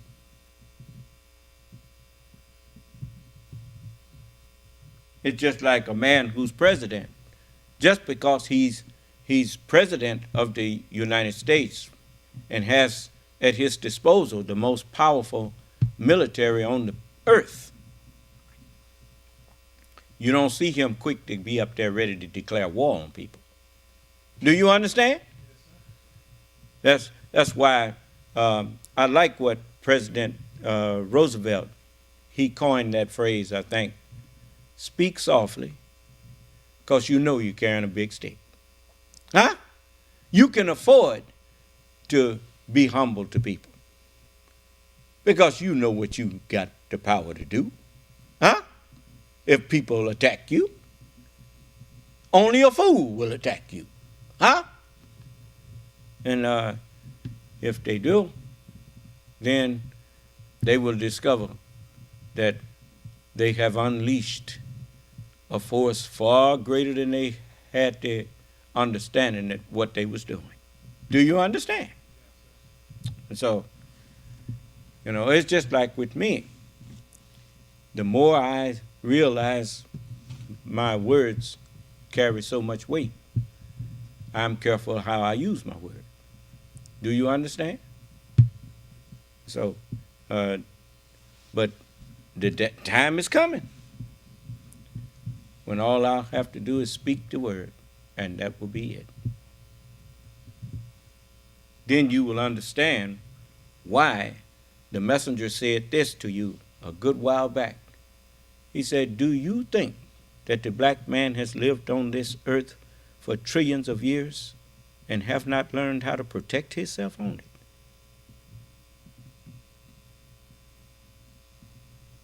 Okay.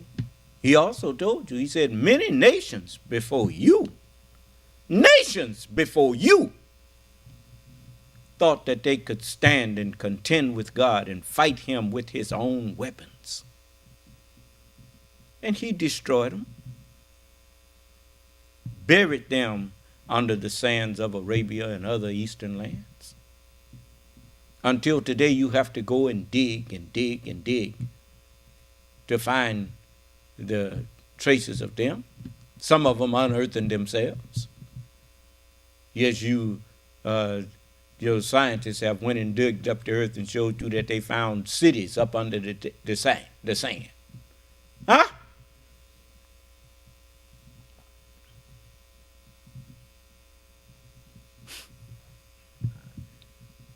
What it's going to take for you, for Allah to exalt valleys and lower the mountains? For you to realize that Allah can take the bottom of the ocean and make it the continent, and drop the continent and make it the ocean? You think that you got some power? You got nothing but what we gave you.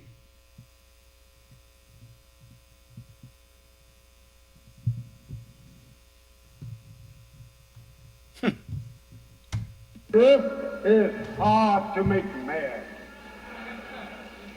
So the Bible teaches you and me, he whom God will destroy is he who is first made mad. Right? Right. Go ahead, Jim. So if you can't see that they are the first to be made mad, who started war in 1914? Go ahead, Jim, Father. Was it black people or white people? Huh? Who started war like here in 1930 and 40? Was it black people or white people? Huh? Who is trying to keep war going on today? Is it white people or black people? Have you seen one black ship flying over North America to bomb its cities? But you read that America is in foreign land, bombing and killing foreign people who have never visited America. Not to think over coming here to fight America, but never visit America. Know nothing about America. It was in their own paper that I read, and I think I have the clippings. When America went to Korea, whom she had divided their brother against brother, he said when they would pass little children in the street that had not seen them, but they recognized them, I guess, from what their parents taught them, they would say, "There go foreign devil."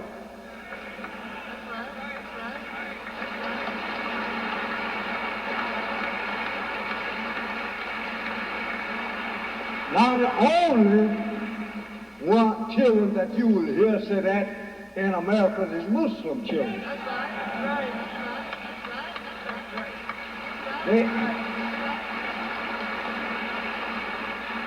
They will say, "There go devil." If you don't understand them good, he'll say, "There go blue-eyed devil." He knows that you should recognize him by his color of his eyes. And that's the teachings of... And don't be deceived. We ain't talking about, that's what we used to think. That just because somebody got blue eyes, that make them devil. No. There's plenty of white devils that ain't got no blue eyes. And there's plenty of devils that ain't got white skin. Do you understand?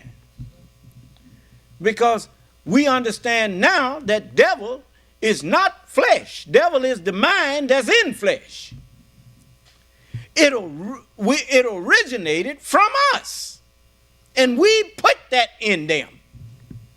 We made him a devil. Do you understand? Just like you put the knowledge of law and you go to Southern University and to law school, they put the knowledge of law in you and make you a lawyer. I didn't hear you. You go to Alcorn or Grambling or Jackson State, and or you may go to Harvard or Yale or Princeton, and whatever they put in your head is what makes you what you gonna be. Do you understand? Well, Yaqub had in mind to bring a body that was totally opposite of black man, which was white man. And once he got that form here, he put the knowledge of tricks and lies and evil in that form and then called him devil. Do you understand? And he been growing in that form ever since. Is there anyone who disagree with me? So, because Yaqub was so wise, nobody, even when the prophets came, they couldn't change the devil. They couldn't do nothing with him but grant him respite. And they taught righteousness, and a few of the devils would listen, and they would try to change and do better, and that's what granted them respite. Do you understand? Because their wickedness was killing them. Huh? And so, just like now, their wickedness is killing them. Look at what wickedness is doing to the United States. It's destroying the United States. You got people who just outright just tell bold-faced lies. Got one of the most wonderful tools for the enlightenment of humanity, and they use it to make people ignorantly, to teach ignorance to people. Do you understand? The worst ignorance you can have is learned ignorance. And believe me, coming from a people who was taught nothing and told that nothing was something, I know what learned ignorance can do to you. Huh? Learned ignorance. When you get to the point where you start thinking that you know how the game go, They say, oh, so this is how you play it. And that's what Trump done showed them. This is how you play the game. And they think it's a game. They don't realize they're doing away with their own future. Do you understand?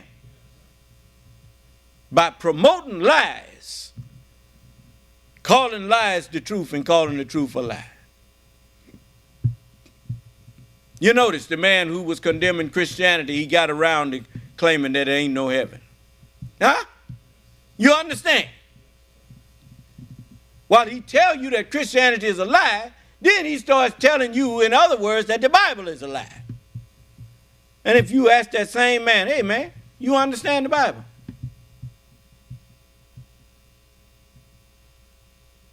And if you don't understand the Bible, what qualifies you to make judgments about whether it's the truth or a lie? See, you don't know how to talk to these people. Bring them to me. And if I can't shut their mouth, I'll give you $50,000 and get him $50,000. And if you bring me the pistol, I'll take the pistol and blow my own brains out for thinking I was something that I wasn't.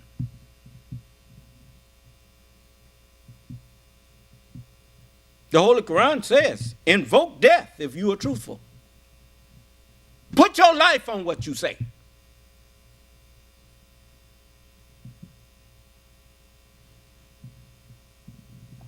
Yeah, you got people that's claiming to know so much, scared to go under oath and talk. They tell you everything you need to know about that person. You claim you telling me the truth, but you're not willing to take an oath on it? So that I can hold you responsible if you lie? I didn't hear you. No, they won't go on the oath. Mm-mm. Jim Jordan refused to go on the oath and testify to the committee. A whole bunch of them was up there that's talking that trash now. When they was given a chance to prove that they were not liars, they refused to put their oath out there and go before the Democrats and the Republican committee that was investigating January 6th to find out what happened. Why wouldn't they want to go testify to what they knew about it? Because all of them were seeking pardons for their part in it. What are you going to do when they ask him, were you one of those who was seeking a pardon from former President Trump during this thing that was happening in the... What are you going to say? No? They had evidence, they had testimony that he was seeking a pardon.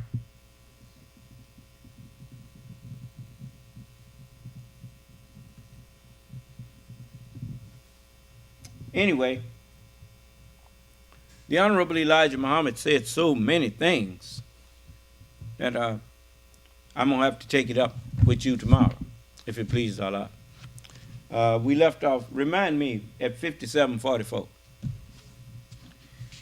Now, we left off on page 198.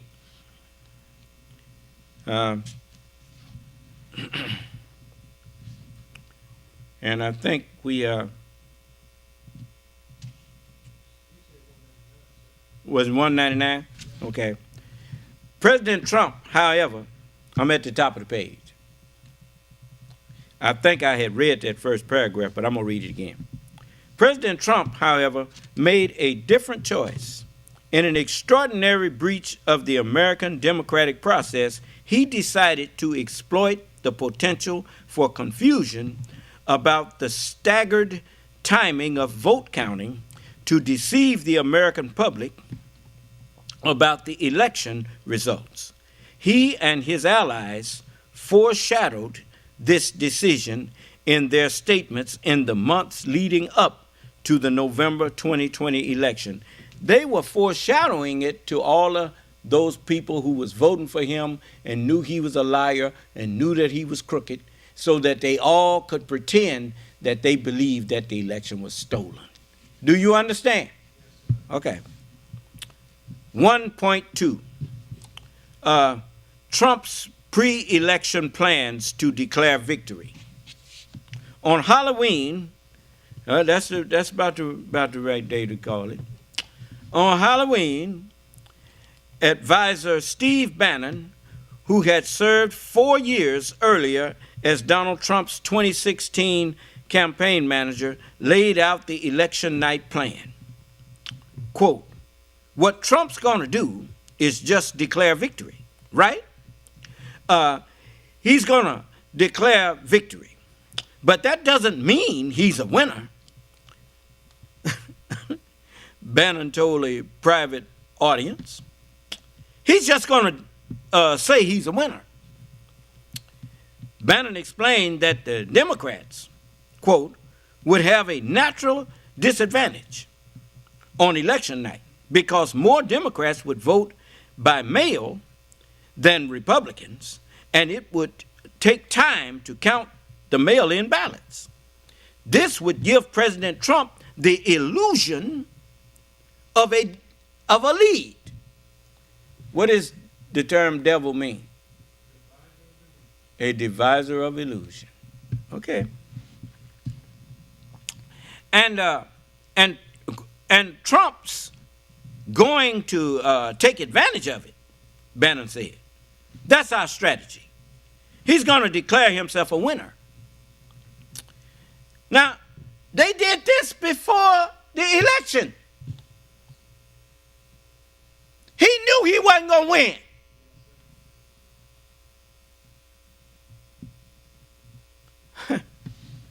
In an interview on Fox News the morning of the election, Bannon insisted that President Trump needed to address the nation that night to, quote, provide the narrative engine for how we go forward. See, the narrative engine for who? For all them people who was his supporters, even if he went out there and shot somebody on Fifth Avenue. Do you understand? Okay. During an episode of his podcast later that same day, Bannon clarified what he meant. President Trump is, quote, going to claim victory, right? He's going to claim victory. Tom Fitton drafted a victory statement for the president to read on election night. On October 31st, he emailed the statement to President Trump's assistant, Molly Michael, and social media guru, Dan Scavino. Fitton wrote that Election Day, November 3rd, was the, quote, deadline by which voters in states across the country must choose a president. Fitton argued that counting ballots that arrived after Election Day would be part of an effort by, quote, partisans, unquote, to, quote, unquote, overturn the election results. That's what he wrote down for Trump to stand up there and say. Do you understand? Of course, that claim wasn't true. Mail-in ballots are regularly processed after Election Day. Regardless, Fitton encouraged the president to preemptively declare victory. Quote, we had an election day. We had an election today, and I won. That's what he was told to say, unquote. Fitton wrote for the President Trump. We had an election today, and I won. Fitton wrote for the President Trump. Early in the evening on Election Day, Fitton emailed Michael again to say he had, quote, he had just talked to him, President Trump, about the draft statement, unquote. Later that evening, before President Trump made his election night remarks, Michael replied that she was, quote, re-delivering to him President Trump now. She was re-delivering that message to him. Roger Stone, President Trump's longtime political confidant, told several associates just prior to the election that Trump needed to declare victory, especially if the race wasn't called on election day. Let's just hope we are celebrating, quote unquote, on election night. On election night, Stone said, quote, I really do suspect it will still be up in the air. When that happens, the key thing to do is claim victory. Stone elaborated with colorful language. Possession is 9/10 of the law. No, we won.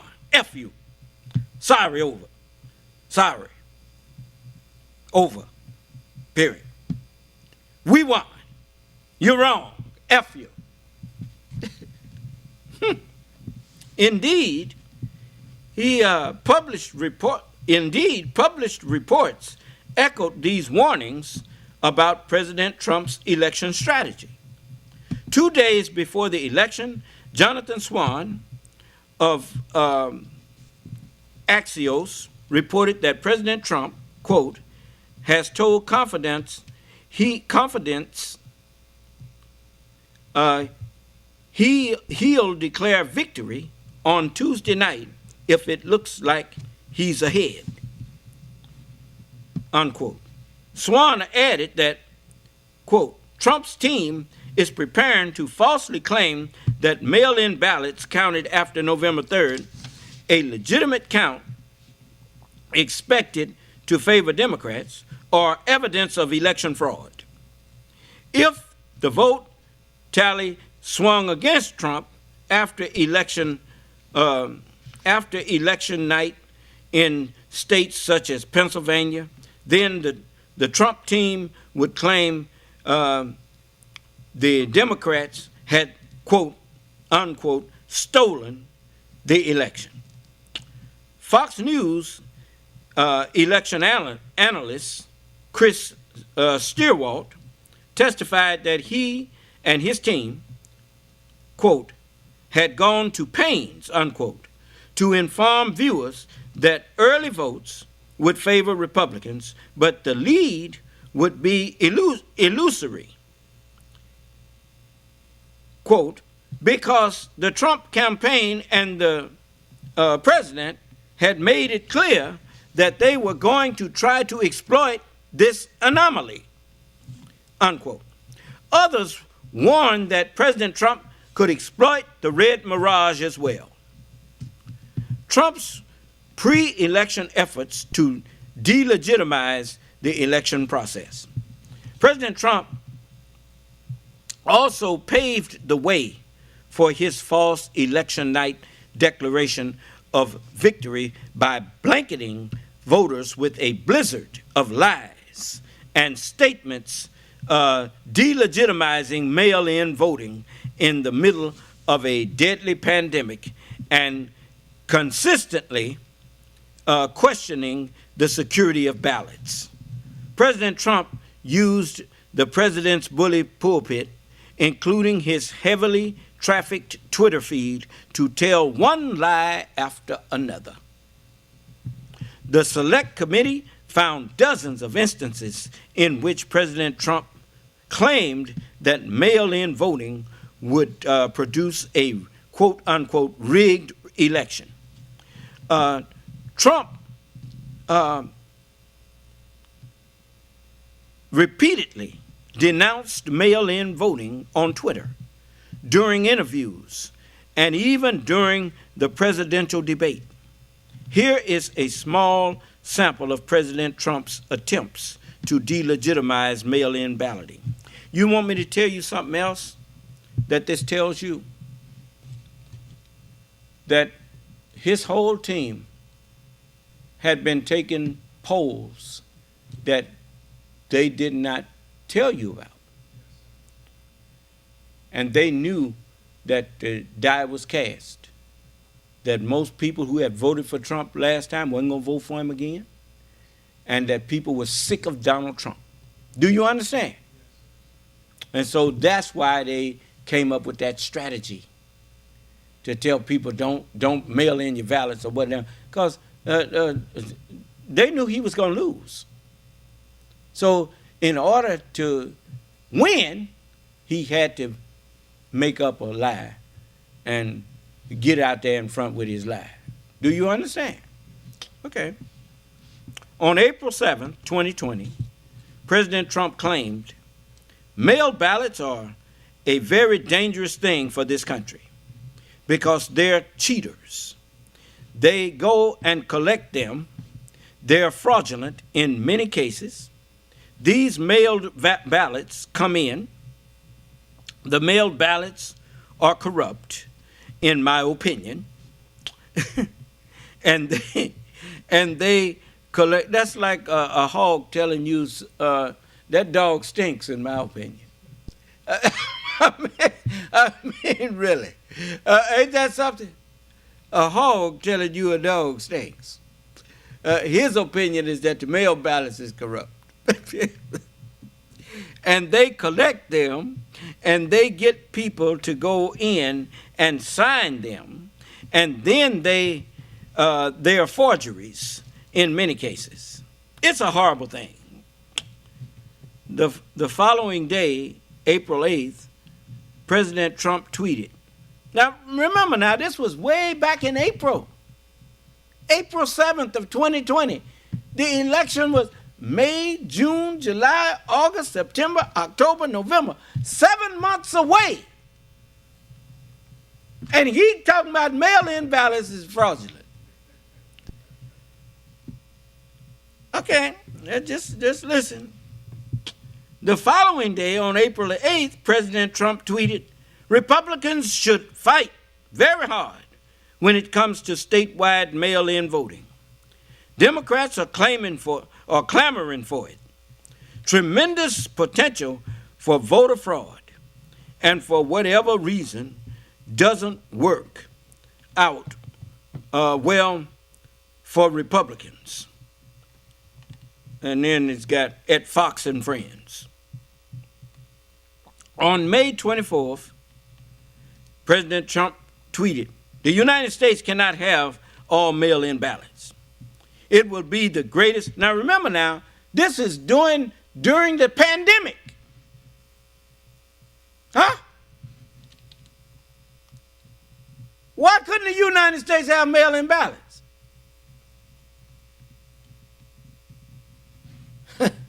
Yeah. The United States cannot have all mail-in ballots. It will be the greatest rigged election in history.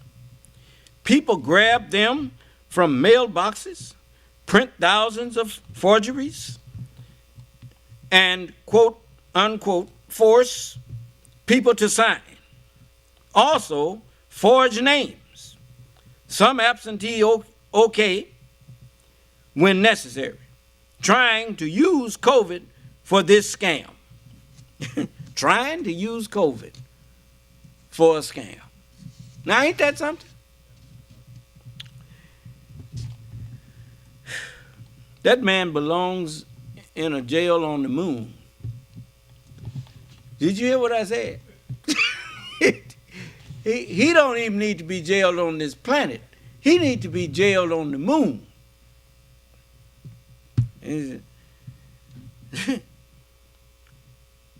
On September 17th, President Trump falsely alleged that mail-in ballots were ripe for foreign interference. At True the Vote, there is a group of people, largely radical left Democrats, that want election mayhem. States must end this crazy mass sending of ballots. Also, a gift to foreign interference into our election. Stop it now, before it is too late. Before the election, as President Trump campaigned against mail-in voting, Bill Stepien, sought an intercession. Along with White House Minority Leader Kevin McCarthy, Stepien attempted to convince the president that mail-in voting was, quote, not a bad thing for his campaign, unquote. They argued that President Trump's decision to discourage mail-in voting while urging his voters to vote only on election day leaves a lot to chance, unquote, and would fail to take advantage of a superior grassroots operation that could encourage Trump voters to return their ballots. President Trump did not heed their warning. He continued to demonize mail-in voting. The red mirage was a key part of his big lie.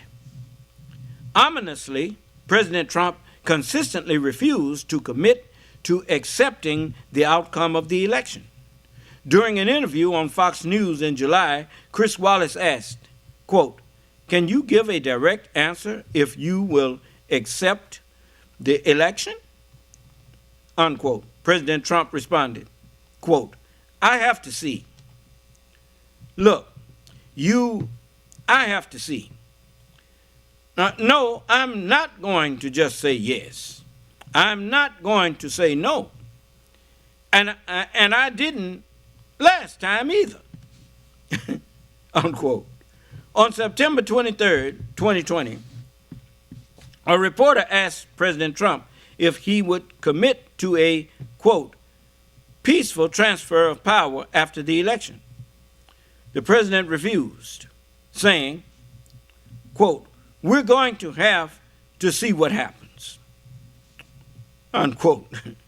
The president claimed, quote, the ballots are a disaster, unquote. You know why the ballots was a disaster? Because he knew he was losing.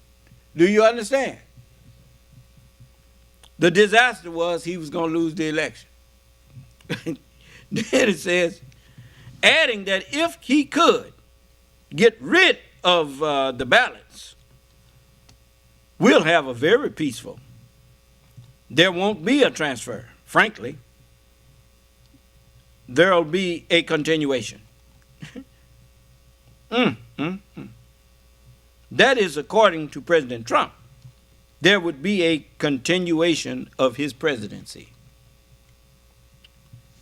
Well, he said he wanted to be president for life. That's what he said. Didn't he? The following day, September 24th, another reporter, well, and see, let me tell you something. That's what happens when you accept, what did that, did any of y'all see Air Force One? You remember when what's his name, the acting president that played Indiana Jones, Harrison Ford, he said when he was asked to give up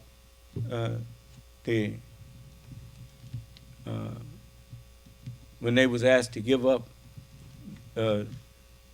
this prisoner that they had that was a general, and he reminded them, if you deal with these terrorists, if you give a mouse a cookie, he gonna want a glass of milk. You understand? See, when you give a bully a pulpit, a real bully a pulpit, he ain't gonna never want to turn it loose. Do you understand? And now that's what you got. You said you was gonna hold your nose and vote for Donald Trump, which tells you that when what you thought of him as being president was that you was putting a dead man in that office, because his attitude just stunk too much for you to just do it. You had to hold your nose to do it. Do you understand? Yeah. The following day, September 24th, another reporter followed up by asking if the election would be legitimate only if President Trump won. The president again suggested there was something suspect about mail-in ballots, adding that he was, quote unquote, not sure. The election could be an honest one.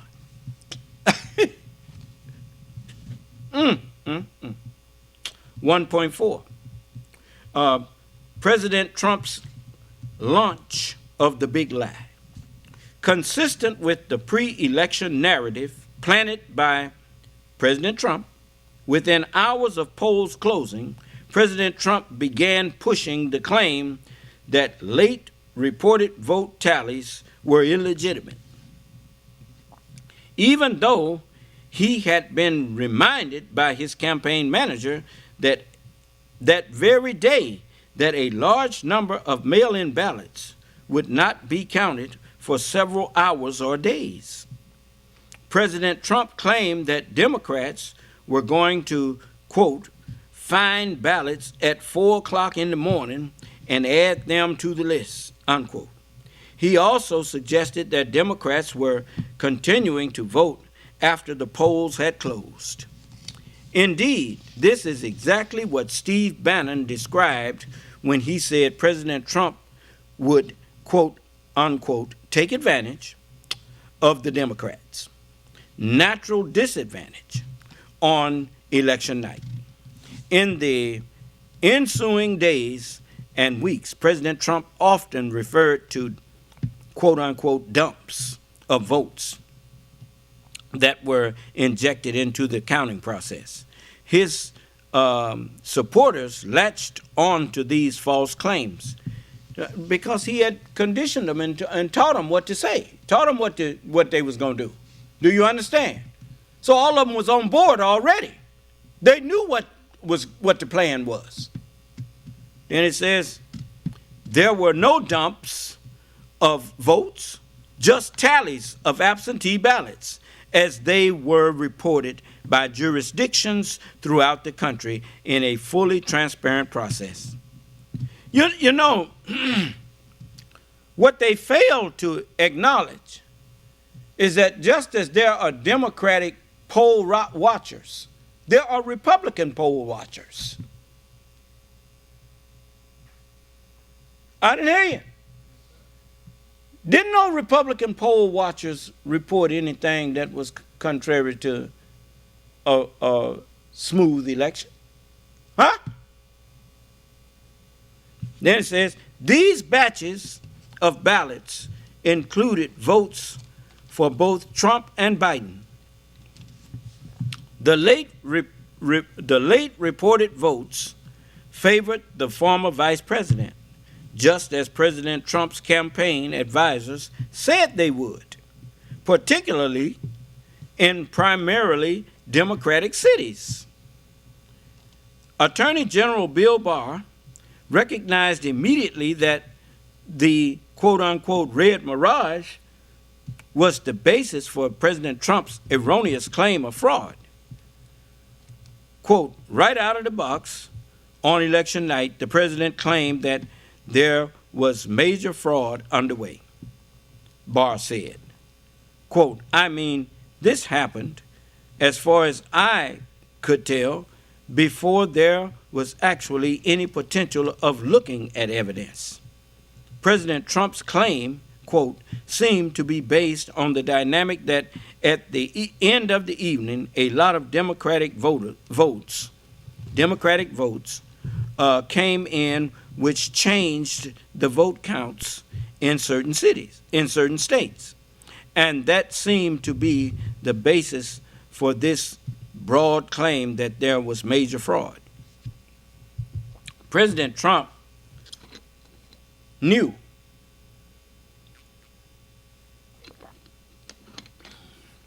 about the red mirage. He chose to lie about it repeatedly. even after being directly informed that his claims were false. This was often the case in the post-election period. The president conspicuously disregarded facts that did not support his big lie. 1.5. Post-election, President Trump replaces his campaign team. President Trump's campaign leadership, including Bill Stepien, the campaign's manager, and Justin Clark, the campaign's deputy manager, supported President Trump and were willing to pursue recounts and other standard post-election litigation, but they were not willing to promote baseless conspiracy theories. Stepien and others characterized this group as Team Normal, quote unquote, Team Normal. Less than 2 weeks after the election, President Trump pushed, quote, Team Normal, unquote, aside because its members didn't tell him what he wanted to hear. In their place, Trump promoted Rudy Giuliani and his associates, men and women, who spread baseless and extreme claims of election fraud. Giuliani, the former mayor of New York City, recruited several investigators and lawyers to assist him. Giuliani's team included Gina Ellis, Bernard Kerik, Boris Epstein, Catherine Friss, and Christina Bobb. Ellis functioned as Giuliani's deputy on the new Trump campaign legal team.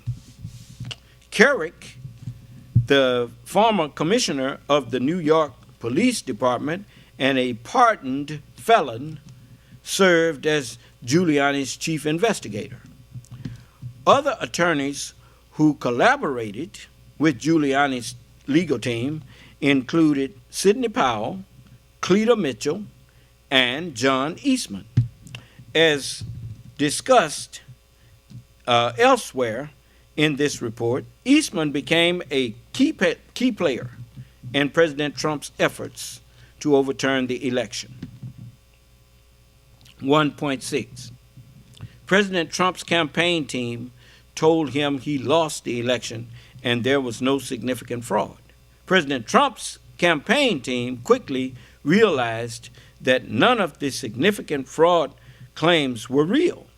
Bill Stepien testified that as of November 5th, the Trump campaign had not found any proof of fraudulent activity.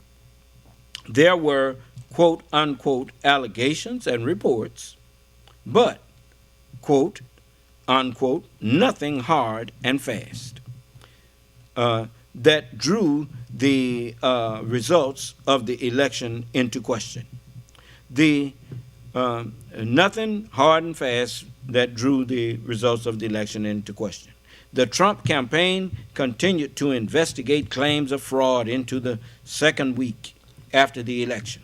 According to Stepien, as people shared, let me show you something. You know what Donald Trump has done to this country with your help? He has brought you into his sick world of lies and deceit and trickery and confusion. And that's what you get for opening up yourself to a liar.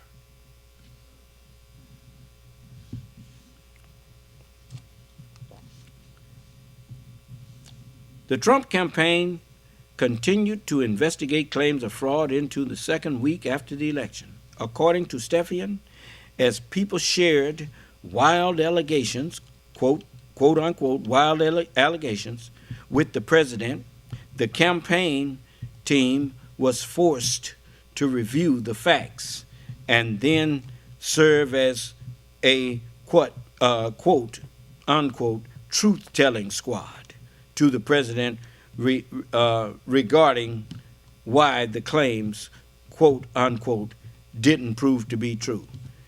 See, this is all just a bunch of stupidity.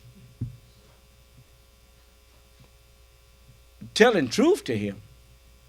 He already knew the truth, that it was all a lie. He wanted everybody to go along with the lie. Do you understand? For example, Stephan recalled someone alleging that thousands of illegal votes had been cast in Arizona. That wasn't true. The votes had been submitted by overseas voters, such as military deployed or stationed abroad, who were obviously eligible to participate in the election. Alex Cannon was a lawyer for the Trump campaign and previously worked for the Trump organization. After the election, Cannon was tasked with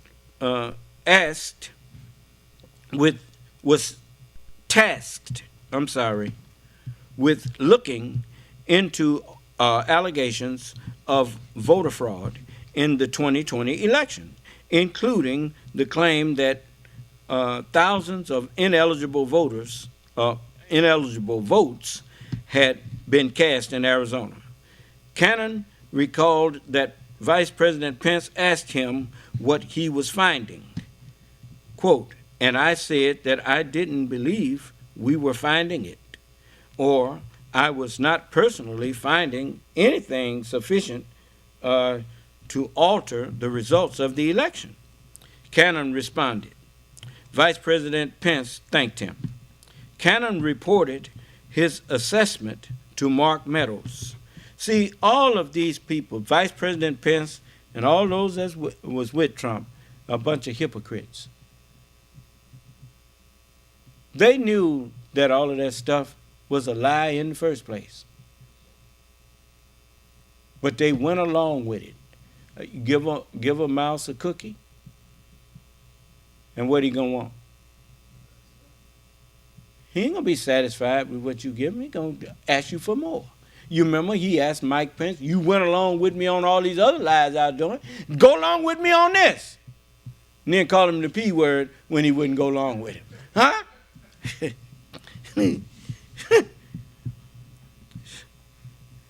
Cannon reported, see, when a man asks you who call yourself some kind of man of integrity, when he tells you to do something that he knows and you know is against the law, is irreputable, and it's not something that a man of integrity would do, he's telling you, stupid Mike, that he ain't got no respect for you. That's why he asked you to do it. Because you had already shown him that you really don't have any integrity. Do you understand? Okay. Cannon reported his assessment to Mark Meadows, the White House Chief of Staff, as well. In mid to late November 2020, Meadows asked Cannon what his investigation had turned up. Quote, and I remember sharing with him that we weren't finding anything that would be sufficient to change the results in any of the key states, Cannon told Meadows. Quote, so there's no there there. So there's no there, Meadows replied. Jason Miller, a senior advisor to the Trump campaign, pushed claims of election fraud in public. In private, however, Miller says that he told President Trump a different story, informing him numerous times that there was not enough election fraud to have changed the election.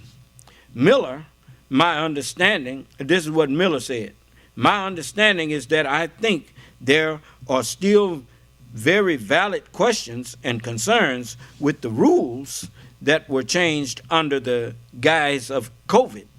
But specific to election day fraud and irregularities, there were not enough to overturn the election.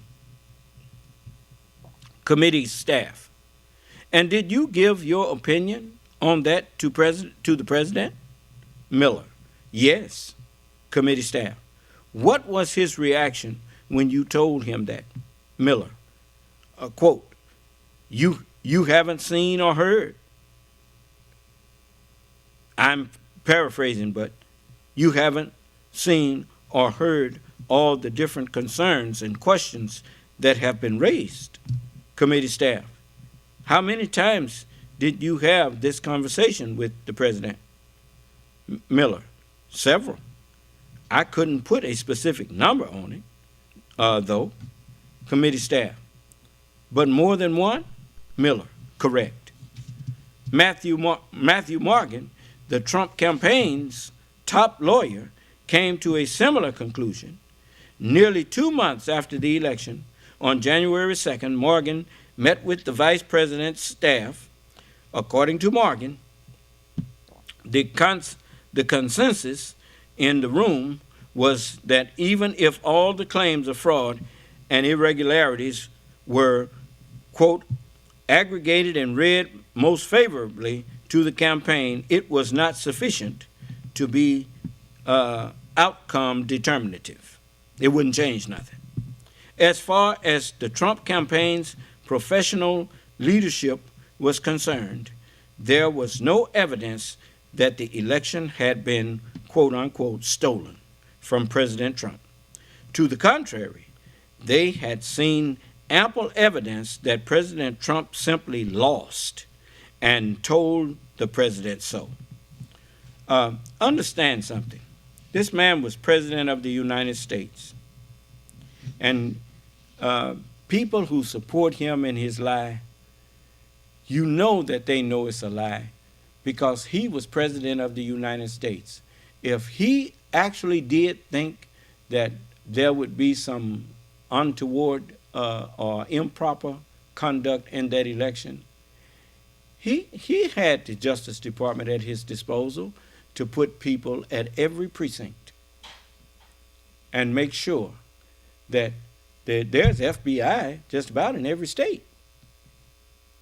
You can put some of them at the polls to make sure that things are done uprightly. But governors of states, you got Republican governors in some of these states that was signing off on these elections. What do you think? They were just going to let people defraud them in their own state? Oh, man, it's ridiculous. And it says, as far as the Trump campaign's professional leadership was concerned, there was no evidence that the election had been, quote unquote, stolen from President Trump. To the contrary, they had seen ample evidence that President Trump simply lost and told the president so. On November 6th, Jared Kushner arranged for the senior campaign staff to brief President Trump in the Oval Office on the state of the race.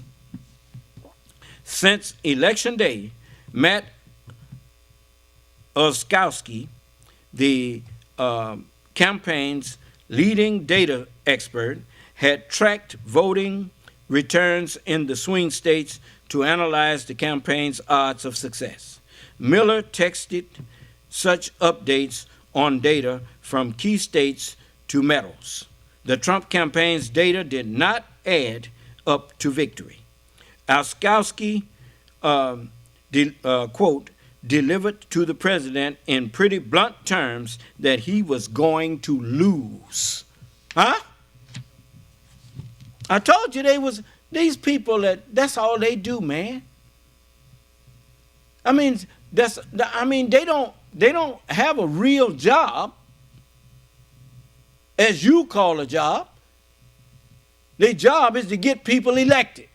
You understand?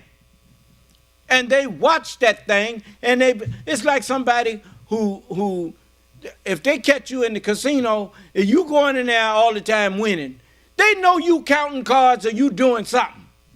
And they won't let you come back in there. Do you understand? Because you're not gambling.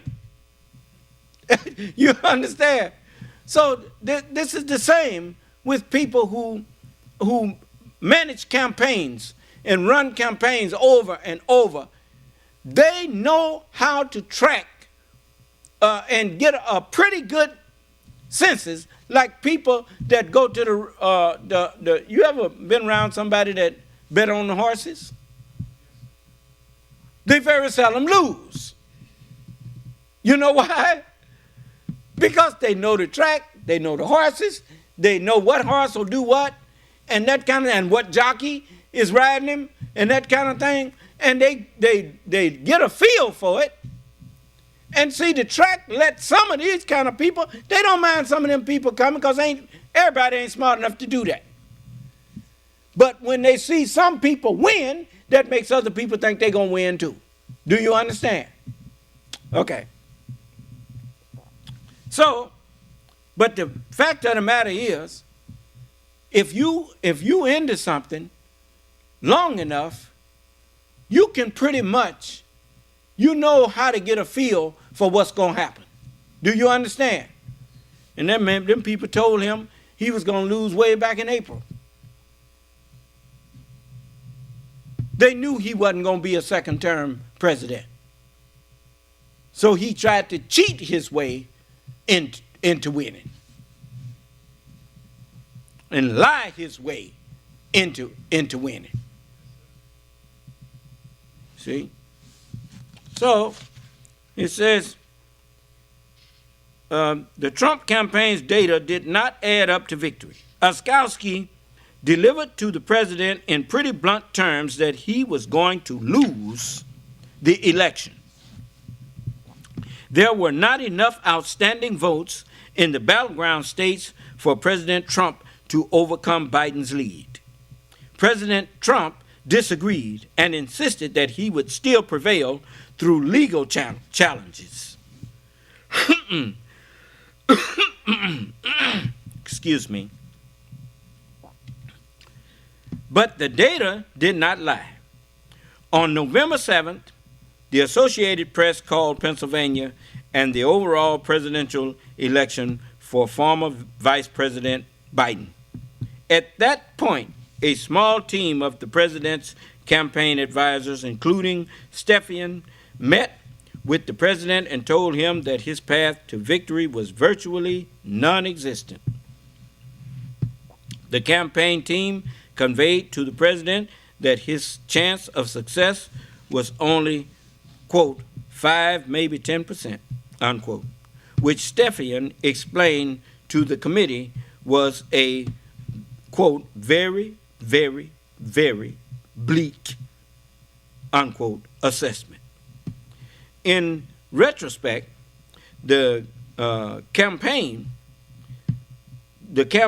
estimate of a 5 to 10% chance of winning as of November 7th was far too optimistic. It was a lie. It wasn't no chance of him winning. Do you understand? It says, in one of the most favorable possible scenarios, for example, President Trump and his team would need to win recounts in Arizona and Georgia, while also prevailing in litigation challenging absentee or vote by mail ballots in Wisconsin, or possibly Michigan or Pennsylvania. But the election wasn't even close enough to trigger automatic recounts in Arizona or Georgia. The narrowest margin of total votes between the two candidates was in Arizona, where former Vice President Biden won by more than 10,000 votes. This may seem like a small number of votes, but it was more than enough to avoid an automatic recount. As Benjamin Ginsburg, a longtime Republican elections lawyer, explained to the Select Committee, quote, the 2020 election was not close. Wasn't even close. Unquote. Previous campaigns had successfully challenged vote differentials in the hundreds, not thousands of votes. Ginsburg explained, quote, "You just don't make up those sorts of numbers in recounts," unquote. Georgia performed a hand recount of all the ballots anyway, confirming within weeks of the election that Biden had won the state. Also, by January 6th, Arizona and New Mexico had conducted statutory post-election audits of voting machines or randomly selected representative samples of ballots at the state or county level that affirmed the accuracy of their election results. Chris Stewart, who led the election desk at Fox News at the time, concurred with Ginsburg's analysis. Asked what President Trump's odds of victory were as of November 7th, Stewart replied, "None," unquote. Meanwhile, the Trump campaign continued to crunch the numbers. On the morning of November 12th, Oskowski circulated among top campaign advisors a presentation describing what happened in each of the battleground states the campaign was monitoring. This analysis by the data team examined the turnout and margins on a county-by-county basis in a dozen states, while also analyzing demographic changes that impacted the results. Among the states were Arizona, Georgia, Michigan, Pennsylvania, Nevada, and Wisconsin. Oskowski's team determined that President Trump lost each of those 6 states because Biden had performed better than President Trump in certain areas like population centers or suburbs. Yet, in the weeks that followed, President Trump and his new legal team, the clown car, quote unquote, the clown car, went to great lengths to challenge the results of the election in these 6 states, spreading multiple conspiracy theories. The voting data told a clear story. President Trump lost, but regardless of the facts, the president had no intention of conceding defeat. On election night, President Trump and Rudy Giuliani agreed that the president should just declare victory, even though he had no basis for doing so. Giuliani also told the Select Committee that President Trump asked him on November 4th to take over his campaign's legal operation. Giuliani thought the only way that it would work would be for the president to call the existing campaign team to announce Giuliani's takeover because, in Giuliani's words, quote, "They are going to be extraordinarily resentful because they don't like me already, and I don't trust them," unquote. He said that the president agreed. Although Giuliani wouldn't assume leadership of the campaign legal operation until mid-November, the former New York City mayor quickly began to butt heads with Team Normal. On November 6th, Giuliani and his team met with the Trump campaign's leader at its headquarters in Arlington, Virginia. Team Normal was not impressed.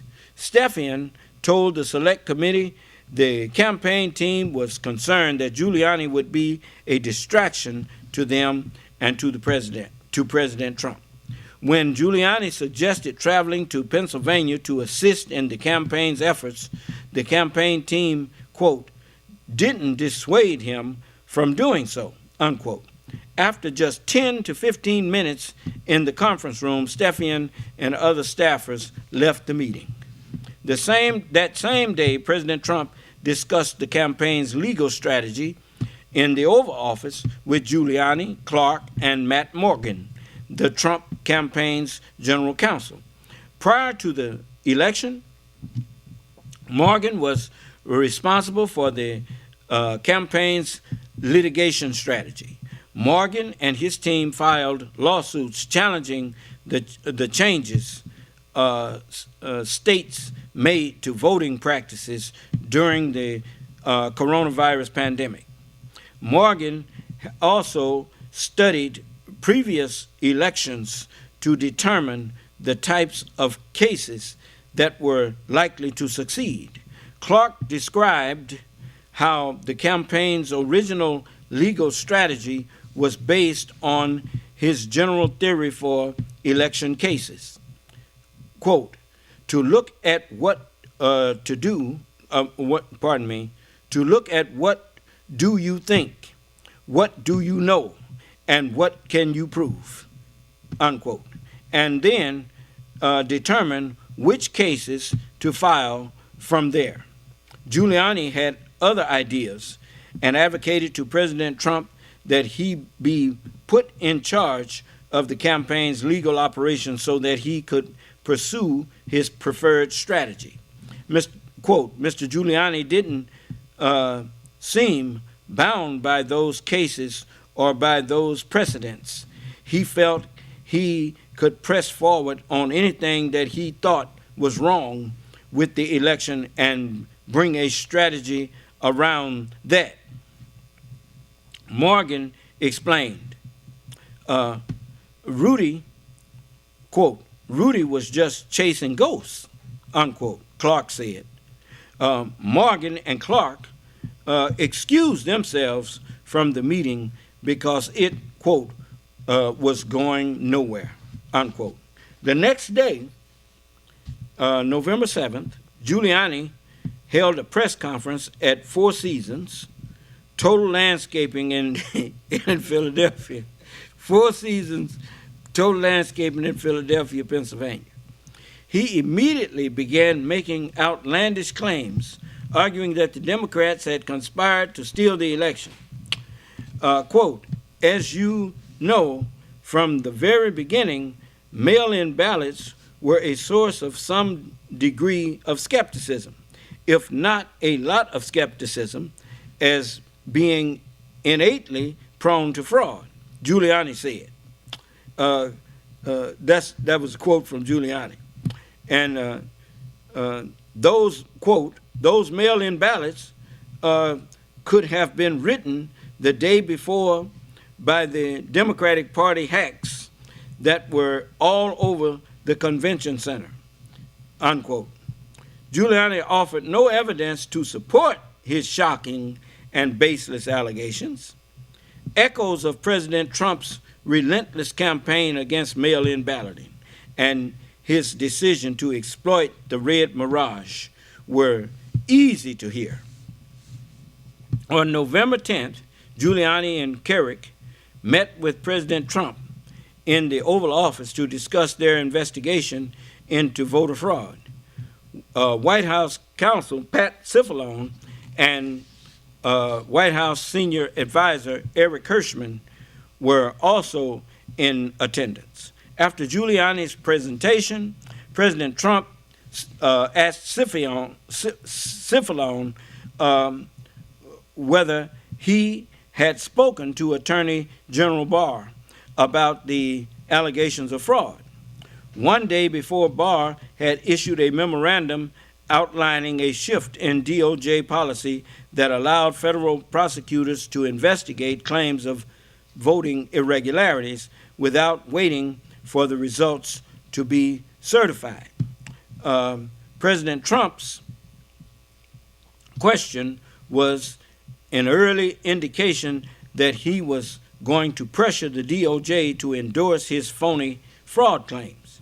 Days later, Giuliani and Justin Clark engaged in a screaming match during a meeting in the Oval Office. Giuliani was urging President Trump to file a lawsuit in Georgia, but Clark pointed out that a hand recount was already being conducted and argued it was better to wait.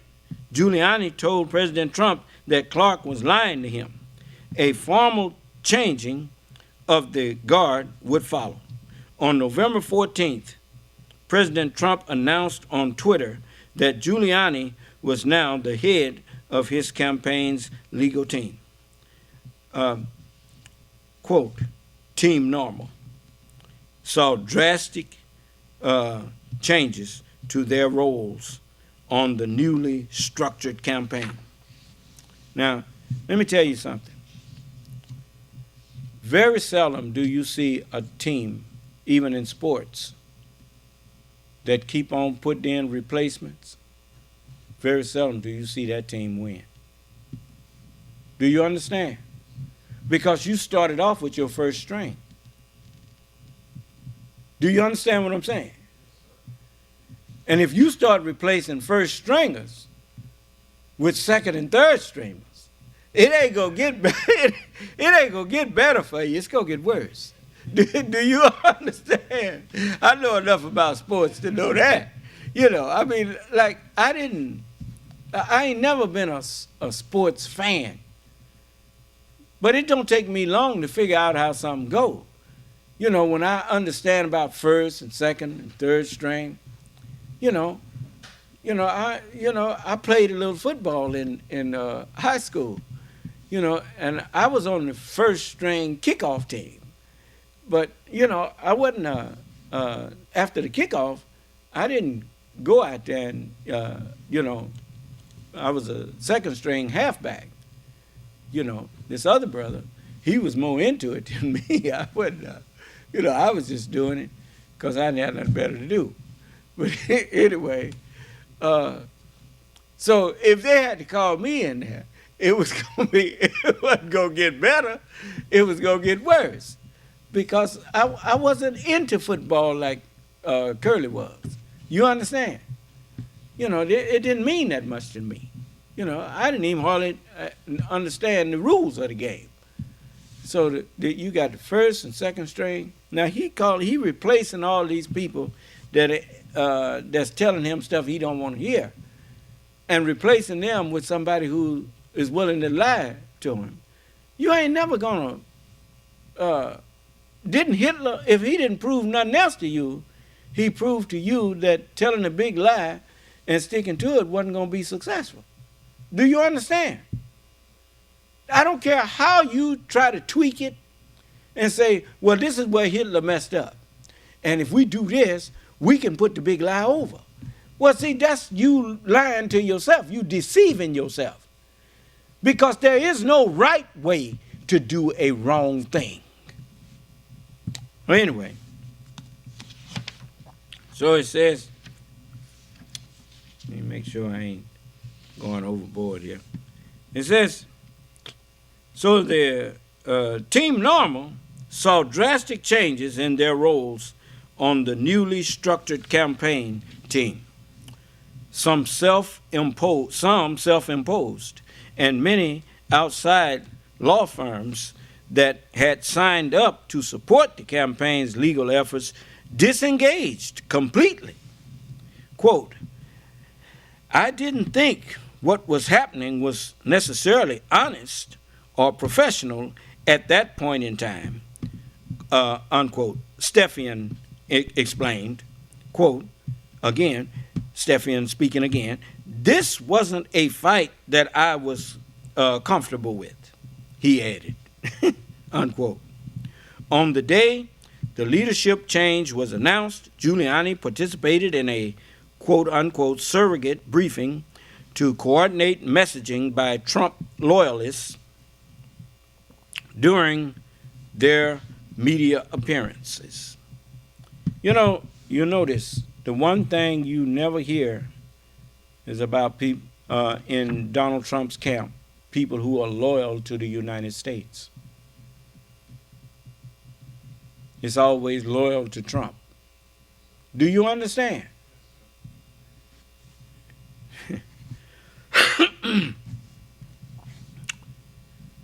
What you gonna do when Donald Trump is pushing up daisies?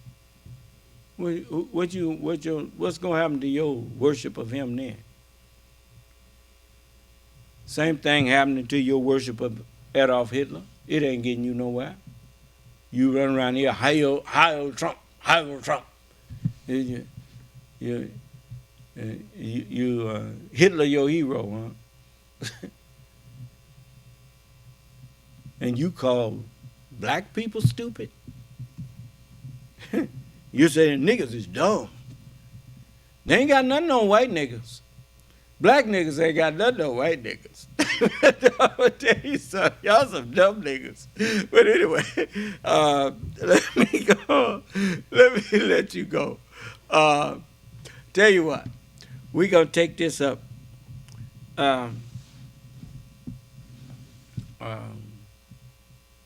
We'll take this up again tomorrow, if it pleases Allah. And we'll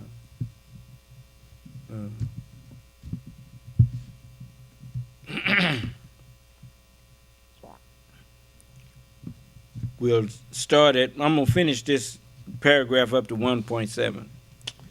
And so it says, on the day the leadership change was announced, Giuliani participated in a quote-unquote surrogate briefing to coordinate messaging by Trump loyalists during their media appearances. Giuliani announced that the messaging strategy should be, quote, to go hard on Dominion, Smartmatic, bringing up Chavez and Maduro, unquote. Giuliani claimed that additional lawsuits would soon be filed, quote, to invalidate upwards of 1 million ballots. Well, that wasn't going to happen because Biden won by over 6 million ballots. Do you understand? But anyway, consistent with the messaging advanced by the new campaign team, President Trump in mid-November remained dug in, still refusing to concede defeat. President Trump continued to insist that he was cheated out of the victory, endorsing one wild conspiracy theory after another to deny the simple fact that he lost. Huh?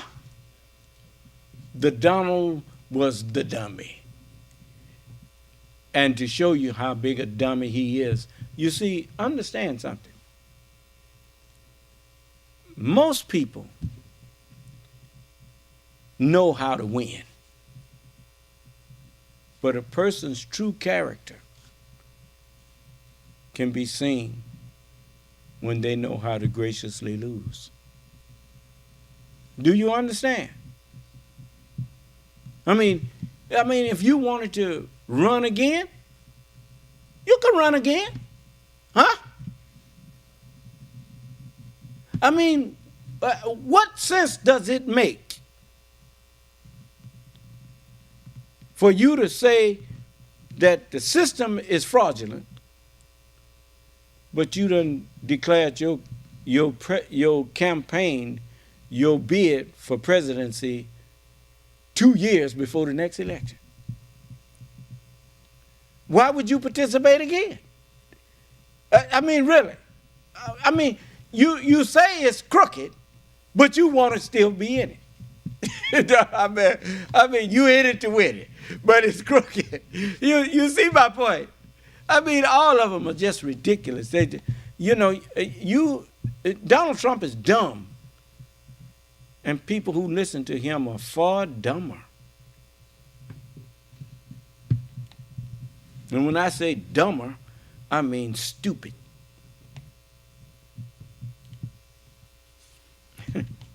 So,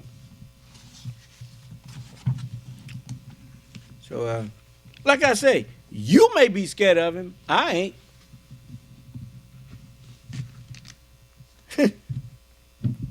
Look, man. it's terrible to be a man and can't speak your mind because you're scared to do so.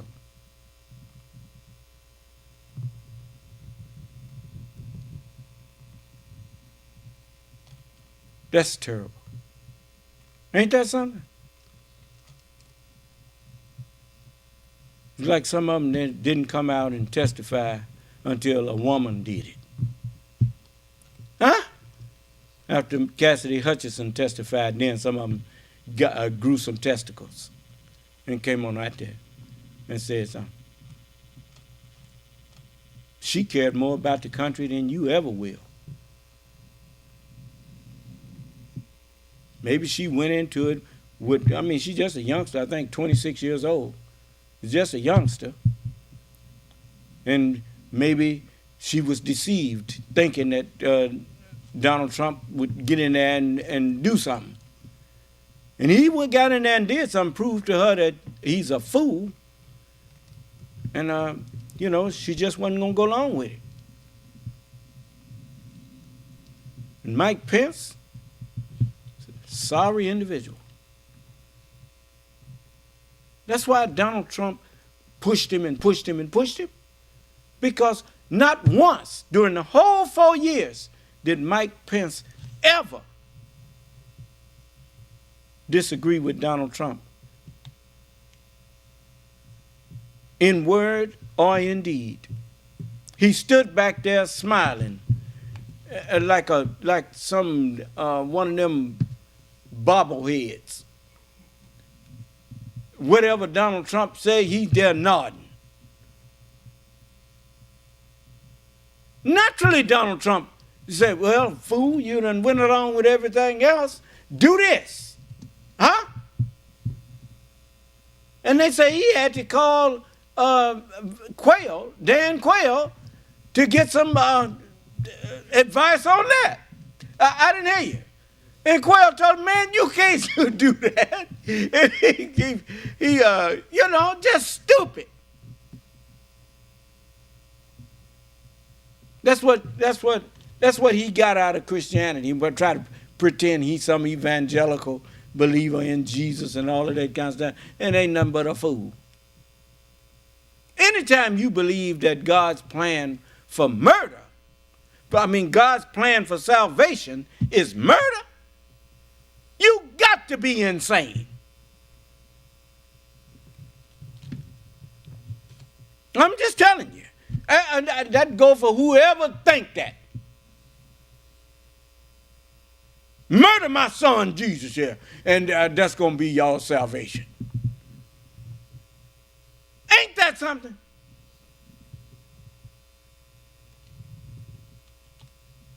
And then to top it off, Jesus said, did not Moses give you the law?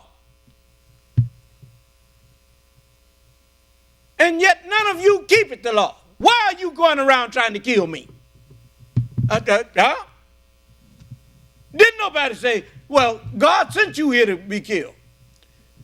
They said, hey, who trying to kill you? You crazy. You got a devil. Nobody trying to kill you, and they was.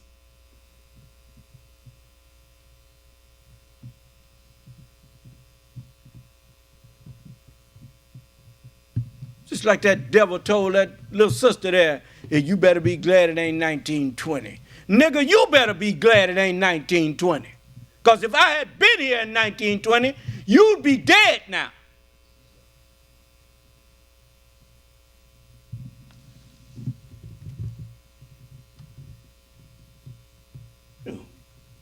You mistake mercy for fear.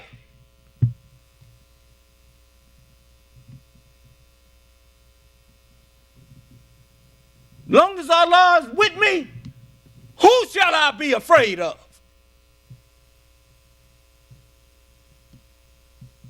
Hell, you better be scared of me.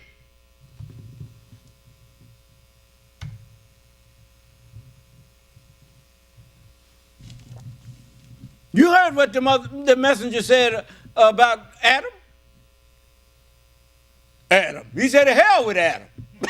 Did you hear him? As sure as I tell you. You just don't know the Honorable Elijah Muhammad. You looking at the Honorable Elijah Muhammad when you see me.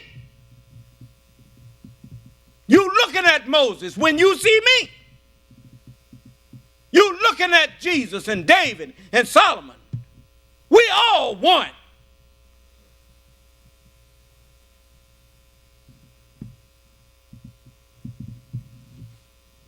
All right. I'm going to let you go now. So, but you people, you cruising for a bruising, man. All right. Anybody got something they want to ask me? Or say to me before I close?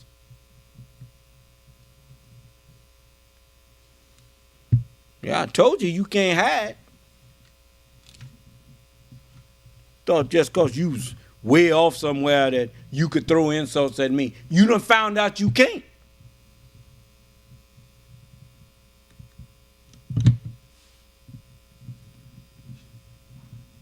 So, you better accept my offer of salvation while it's still out there. I'm offering you a chance. The Honorable Elijah Muhammad told you. He said he's offering us a chance. I warn you to accept it and glorify him. Okay? So I'm going to let you go.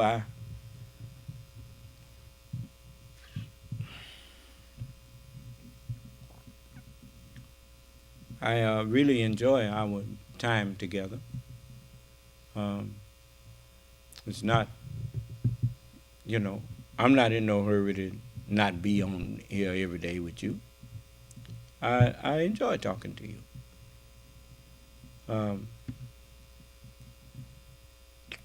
So, you be thinking, one of my sisters asked me about the Easter egg hunt. Well, you notice it has so much significance to it. It's not just what like each one of those eggs is a different color. They color the eggs, and then they hide them. Well, likewise, Allah, He put His truth in men from every nation. He said, we have raised prophets or messengers for every nation. Do you understand? Okay, so the nations have different, all of our colors are not the same. Is that right? Okay. And some of, as the book says, messengers have been among you, and you didn't even know they was a messenger. They was hiding in plain sight. They were hidden from you. Do you understand? Okay, but the messengers also spoke the word of truth in a mystery, in a hidden message. And so you had to go in there and find it. So somebody had to go find that. And it's called Easterner Sunday. You see? All of the prophets were from the East, wasn't it? The West just recently got civilized over here, got a civilization over here. When they first found it over here, there was no real civilization here. It was just nomadic Indians, Native Americans. They was traveling from one territory to another, following the herd of buffalo. And so they lived in tents and whatnot. You can't call that a civilization. So, not in the sense that we recognize it. They had gotten in harmony with nature and was just satisfied to live like that. You see? And so this is a newly developed part of the earth. And there hadn't been no prophets over here. And so when we go into the scriptures, we also see that the scriptures have been put in different languages. Just like you bring the egg, but you color it different colors on the outside. And they changed the language of the, you can get the Bible in Spanish, you can get it in Hebrew, you can get it in French, you can get it in all these different languages. So it's the words of the prophets of the East have been scattered all over the earth, and you got to find the truth that's in them. And nobody knew how to find it. So somebody had to come and guide you to where they was hidden at. So I'm here guiding you to where the Easter eggs are. The Easterner's eggs was laid. Do you understand? Okay. So I'm doing that because this is Sunday, Easterner Sunday. Now, you got it? Okay. So it's much I could teach you. I think she asked me that because I think Easter is coming up pretty soon, ain't it? So, what is Easter? The first part of April or what? It's the first Sunday in April? Anyway.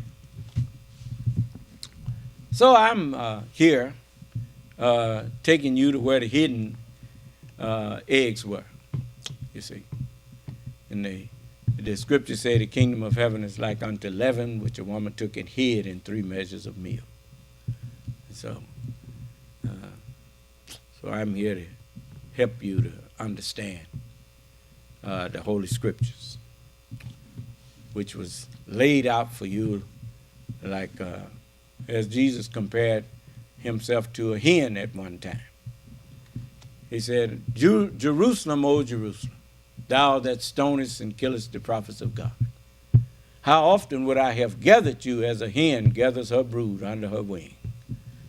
So we can compare the prophets to egg layers. So anyway, they colored the eggs and hid them in different parts of the book and deposited them on every continent. The 7 churches of Asia, of earth. Asia means earth. And the 7 churches are the 7 continents. Ain't you glad that you finally know what this stuff is talking about? Huh? All praise is due to Allah.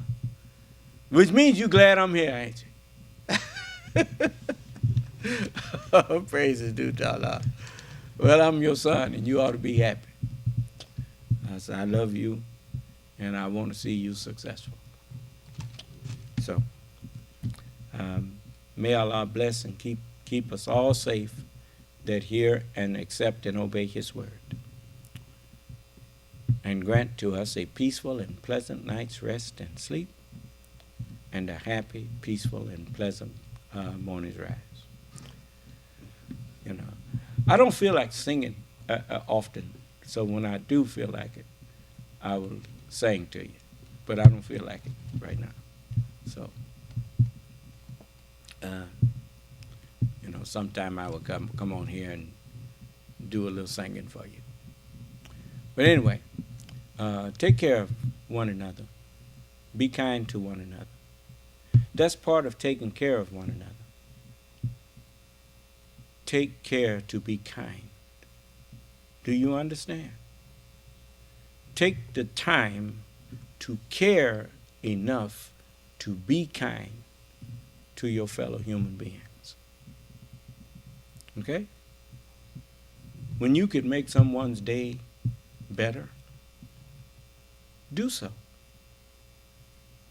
Sometimes it may be by sharing a little money with them. You know, sharing. It's just like I share money that y'all give me, that my followers give me. I share it with other people. And that way you get a double blessing because Allah bless you for what you give me. And then when I give to somebody else, since it came from you, now you get blessed for what I gave, what you gave to them. So you just getting blessed all the time. You just don't realize Allah's blessing you. So, so you keep blessing me, and Allah gonna keep blessing you.